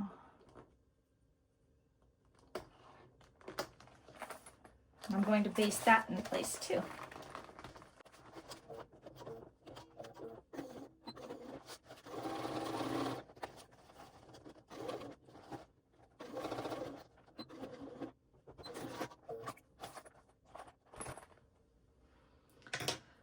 All right, and then those gusset markings need to line up here, just like we did on the front panel. We do get quite a bit of bulk here where we have the wings hitting that gusset marking, or gusset seam allowance. So just be aware.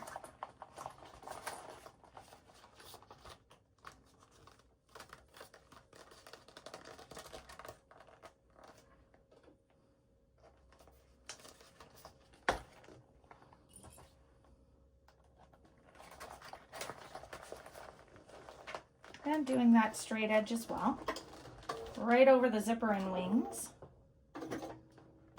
which can also be a bit of bulk. So keep a hump jumper or a seam compensation tool. This is the one I have. Keep it handy, because what breaks a lot of needles isn't actually going through the material and hitting something. It's actually your needle coming down when your foot is at an angle going up or coming down, and the flex in the needle that up and down motion provides. Also, don't push or pull. Allow the machine to feed itself. Super important over those bulky areas.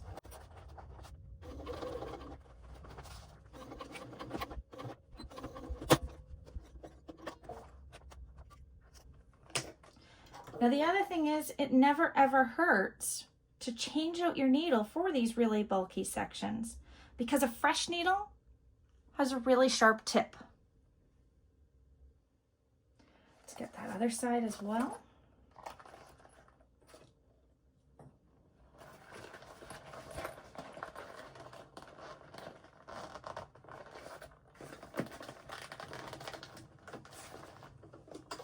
I'm going to use my seam compensation tool at the back of my foot while it starts on this bulk.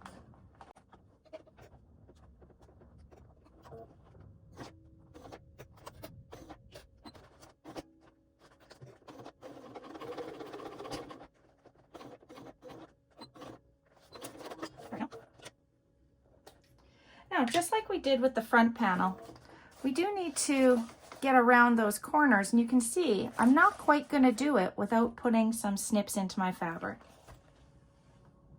So back to my trusty scissors, and this time we don't have to worry about zipper tape. We are worrying just about fabric.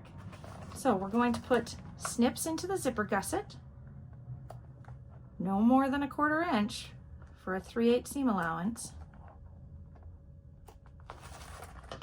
And once we've done that, when we spread it out, it goes all the way around. And we can clip that in place.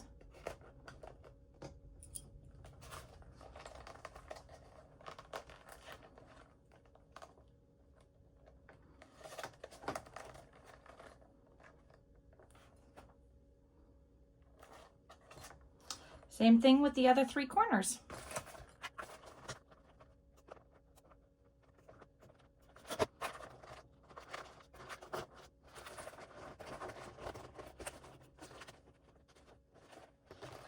And on these ones, I'm not going to need a lot of snips, maybe just 2, but enough to get it around, just like that.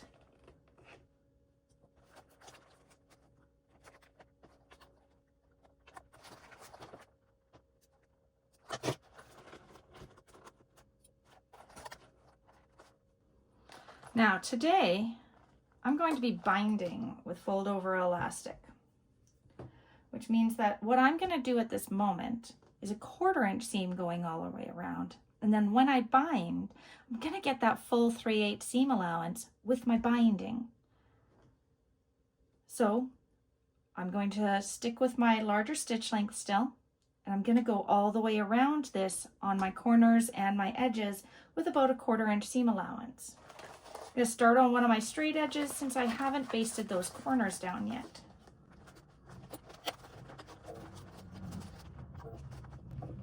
And use your stiletto to get to those corners and hold your fabric in place, not your fingers.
Alrighty, we're attached all the way around. I'm going to trim my thread ends.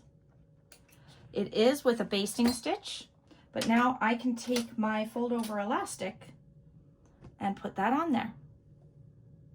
So I do have 1 inch fold over elastic, and I have it in black.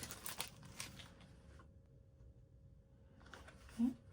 And what we're going to do is find the right amount-ish, because it isn't an exact science when it comes to fold over elastic.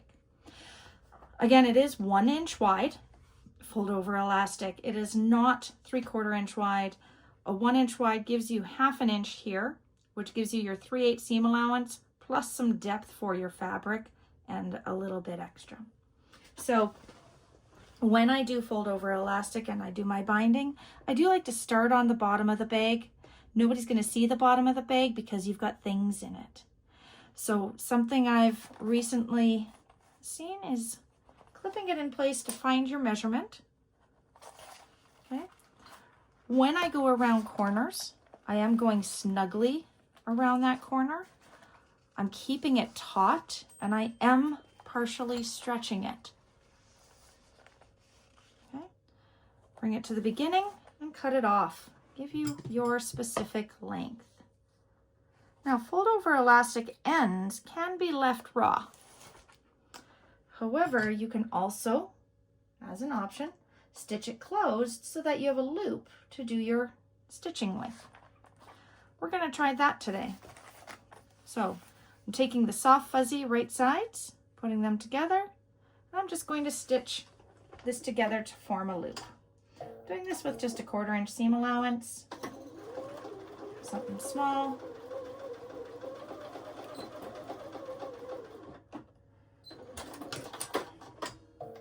My machine is not a fan of stitching that alone. There we go. And now press that open so it stays flat, and you can start with folding that around your center mark. When I put fold over elastic around my seam, something that's really important is making sure that your seam lines up with the center of that fold over elastic, especially where we hit these bulky areas. I'm going to trim that little snip corner just to get it out of the way because it's sticking beyond my seam allowance. And I'll probably find the same thing on the other side.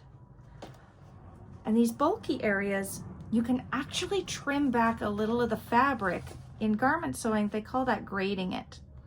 So we do have things basted together right near the edges, but if there is a way for you to trim back a little bit of this bulk, you will need some pretty sharp scissors. It's never going to hurt. Just little bits. So again, I'm going to keep the edge of my fabric directly in that center fold. What that does for me is it makes sure that I have equal amounts of fold over elastic on each side of the seam allowance. So we're going to clip it,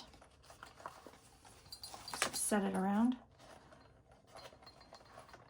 And again, I'm going to make sure my center is directly on that seam allowance before I clip it. Coming around this corner, same thing.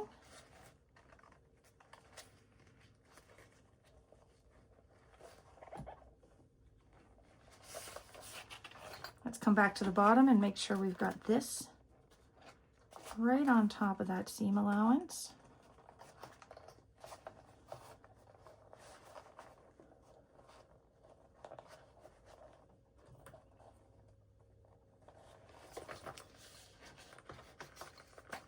And same with this corner, right on top of that seam allowance, that fold. Excellent.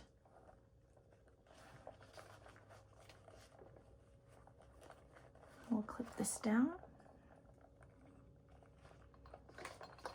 I'll clip down that top edge.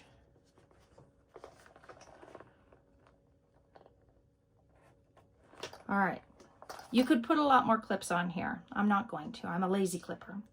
But what I do want you to check is that when you've clipped somewhere, is the front and back of your clips hitting the fold over elastic equally. So right here, the tip of my clip is off. The tip of my clip isn't quite off. So it's not quite even, but close. Over here, the tip of my clip is right by the edge. But here, it's way off. So I don't have it even front and back. Just minor adjustments as you go around. So do check each clip you've put in place and make sure it's even front and back. And it's going to be different on every clip depending upon the bulk in that spot. So right here with my orange clip, I'm going to be going around quite a bit of bulk, so it's going to be in a different spot than this clip where it's just the gusset and the body. So check every clip, front and back. Oh, I've got loose threads.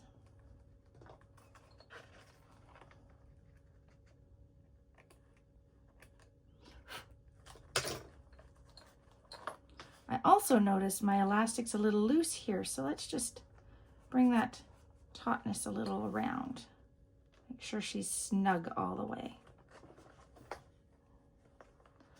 Okay. Now I'm ready to do this stitching. And I'm going to do this with my regular stitch length.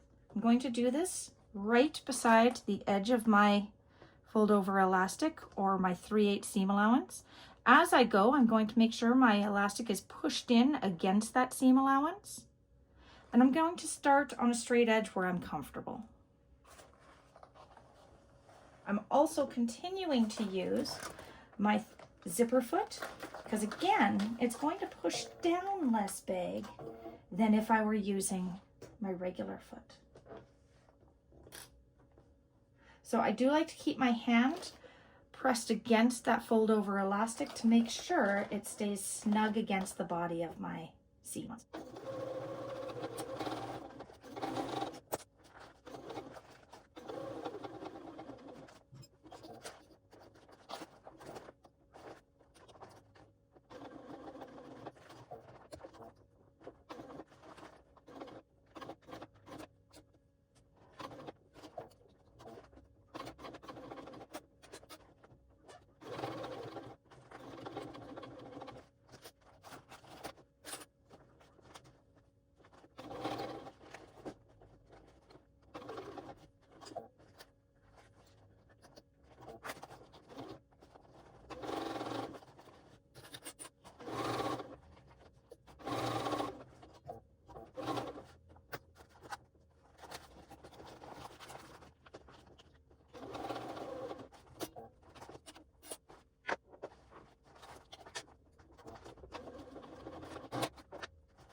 Once you've completed your stitching around with that binding, double check that you caught it all the way around.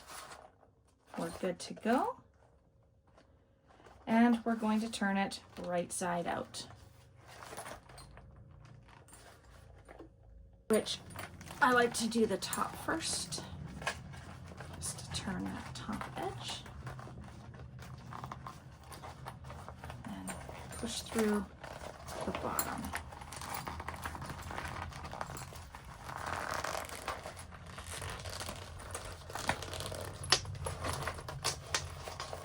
Again, you could use your hair dryer for this to warm up the vinyl if you're using vinyl.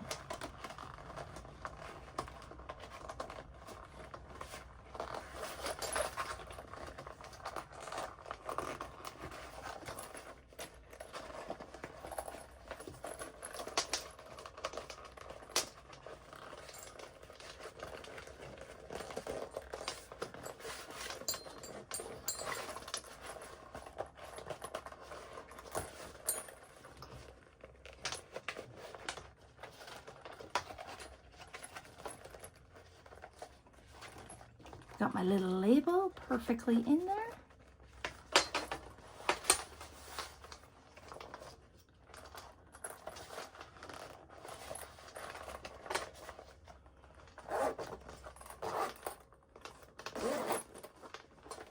There we go.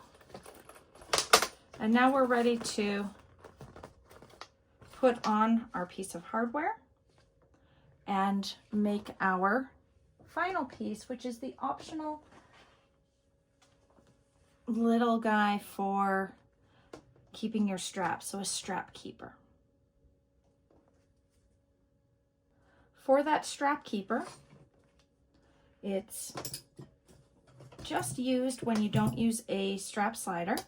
It's 2 inches wide, so I'm going to draw a line down the center of it lengthwise. I had a pen right here. Nope, I moved it. And this one I'm not actually going to top stitch it with my pink. I'm just going to stick with the black thread. I don't need it to stand out at all. I'm going to fold the sides to that center mark.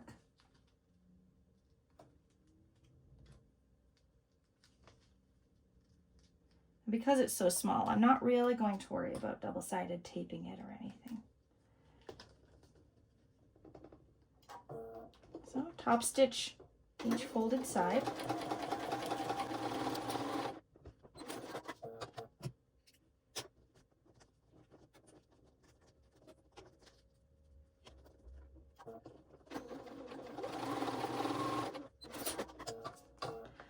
Your strap keeper is ready to go. It is longer than you need, but what we're going to do is take 2 pieces of your webbing. I'm just going to grab a section of it at the end, fold it in half, because that's what it's supposed to keep, is 2 pieces of webbing. Right sides together, we're going to fold it in half and hold it there. Now where we want to sew is just off the webbing. We want to sew right about here. So it's about 1/8 of an inch away, or a stitch length away from the webbing to close it up. Now you could do this without the webbing in there. I kind of recommend it, but I'm going to do it really quickly here with my regular foot.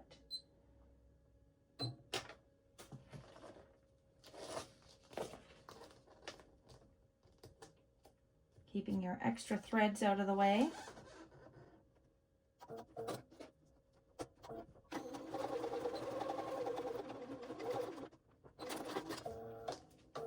All right, just gonna slip it right off. And now I'm gonna trim the excess off of it. So I'm trimming about 1/4 of an inch away on the raw edge side. Okay, so that trims it down to the size I need. And that's what makes this work for 1 inch or 1.5 inch wide webbing. I'm also going to trim these extra threads, the thread ends on it.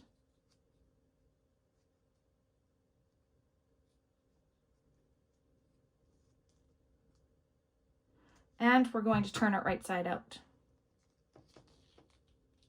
Depending on your material, this can be a bother.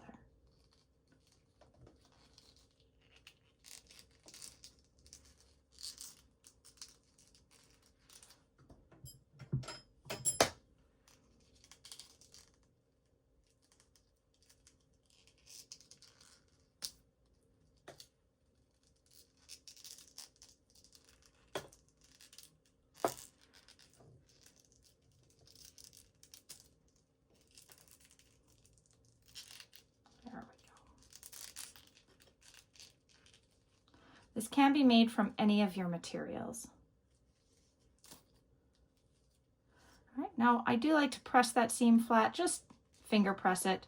And once we put this on the strap, it'll stay flat. So I'm just forcing it into submission. Now we want this on our strap before we put our second half of the hardware on. Okay, so this is the right side of my webbing. I'm going to keep it up all the way down the length of it so I can thread it on. Okay, and I'm going to thread that through my strap keeper. Right side of webbing up, right side of my strap keeper up. Okay, so right side and right side.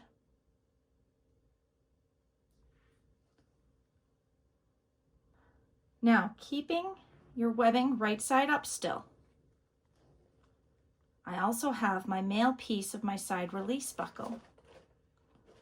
We are going to come through the front bar from the back side and then down through the second space on the back front side. And that gives us an adjuster here. Okay, that end is going to come all the way down the length of this to also go through my strap keeper.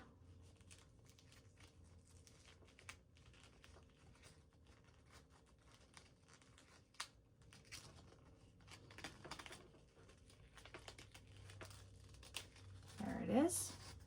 And then this end can be folded. I like to fold it twice when it's polypropylene webbing, once when it's a seat belt, and top stitch it.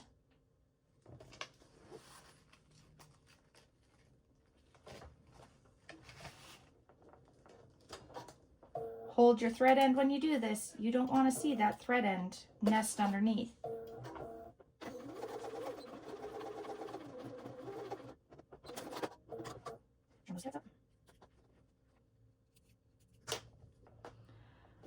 And you now have a finished Louie. Let's bring this guy around, connect them in here,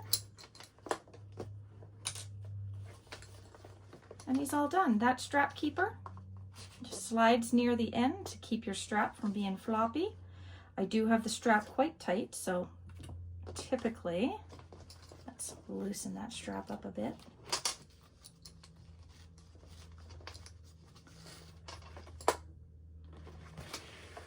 It would be further up like so.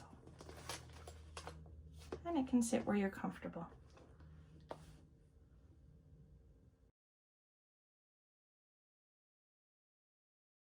If you plan to finish your Louie with a strap slider or strap adjuster, you don't need to make the optional strap keeper. And what you're going to do is you're going to start with the right side of your webbing up. We're going to come to the end, and you're going to take your strap slider and go under a front bar, over the middle, and through the second bar. Okay. You're then going to take your strap or your side release buckle, and you have an option here. You can hook it around the 2 bars, or what I like to do is come up the outside one and down the inside one. I give myself a bit more room here. remember, this is the top of your strap. So when you, or the outside of it. So when you follow it around, this is this side, or the front of the bag side of the strap that we're looking at. Once we've gone through the slider and the side release buckle, you're going to take this end, give it a little hook around it, and on the back side of your strap, side release, your slider, you're going to hook this on that. So push some of the webbing through so that you've got a gap on top, and you are going to go up the furthest space and back down the closest space. So we're going to go up the furthest space. I'm gonna give myself a little more webbing here on all of this.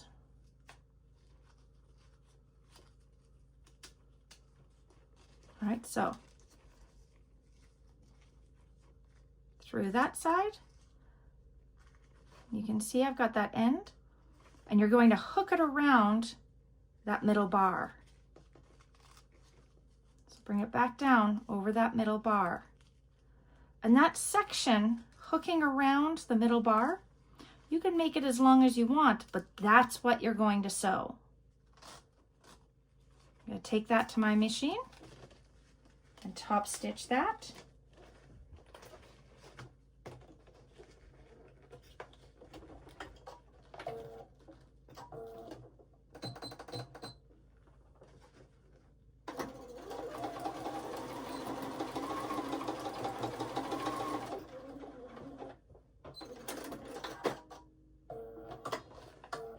Trim your threads.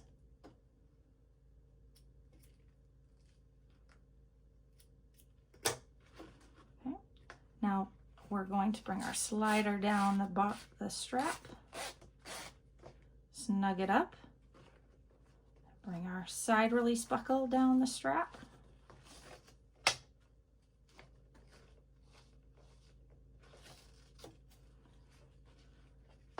And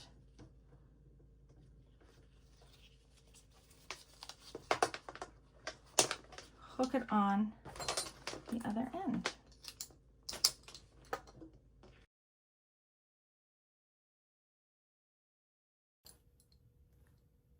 Hey, so how's your Louie doing? I am in love with this one. He's really, really cute. And in that graffiti print, I'm pretty excited to show him off. I don't think I'm going to be able to wear my really bright, vibrant jacket with this one. He's going to need to stand out on his own. So this is the small Louie that we were just composing throughout this entire tutorial. Let me tell you where the supplies came from so that you know where I got them all. The fabrics for this one, so the faux leather and the waterproof canvas interior, both came from THCG Supply. The zippers came from Troll Brothers Quilt Shop. This hardware is matte black hardware from Atelier Fiber Arts. My little seam labels, they come from Labelicious. And this guy down here, that's from Heartwood and Hide. Those labels are so fun. So I hope you've learned something during the making of Louie and that I've taught you a couple of tricks. My classes for Louie typically go for 6 hours with everybody making it step by step. They've got their pattern and they're making notes, and I try to share as much information as I possibly can. In a tutorial, I can only pack in so much. So if you do have the opportunity to join me in a class, I do keep all of my events listed on my website at creations.com. You can find me on all the social media platforms. TikTok, I may not be very good at the videos, but I try. Facebook, Instagram, here on YouTube. Visit my website at creations.com. And you never know when you're going to find me in the Bag of the Month Club. So I have been instructed the proper way to wear my Louie is crossbody like so. However, just wear yours with pride. I know you did a beautiful job, and share it in my Facebook group, Sewing Creations Patterns. I want to see it. And so does everybody else. They want to be inspired.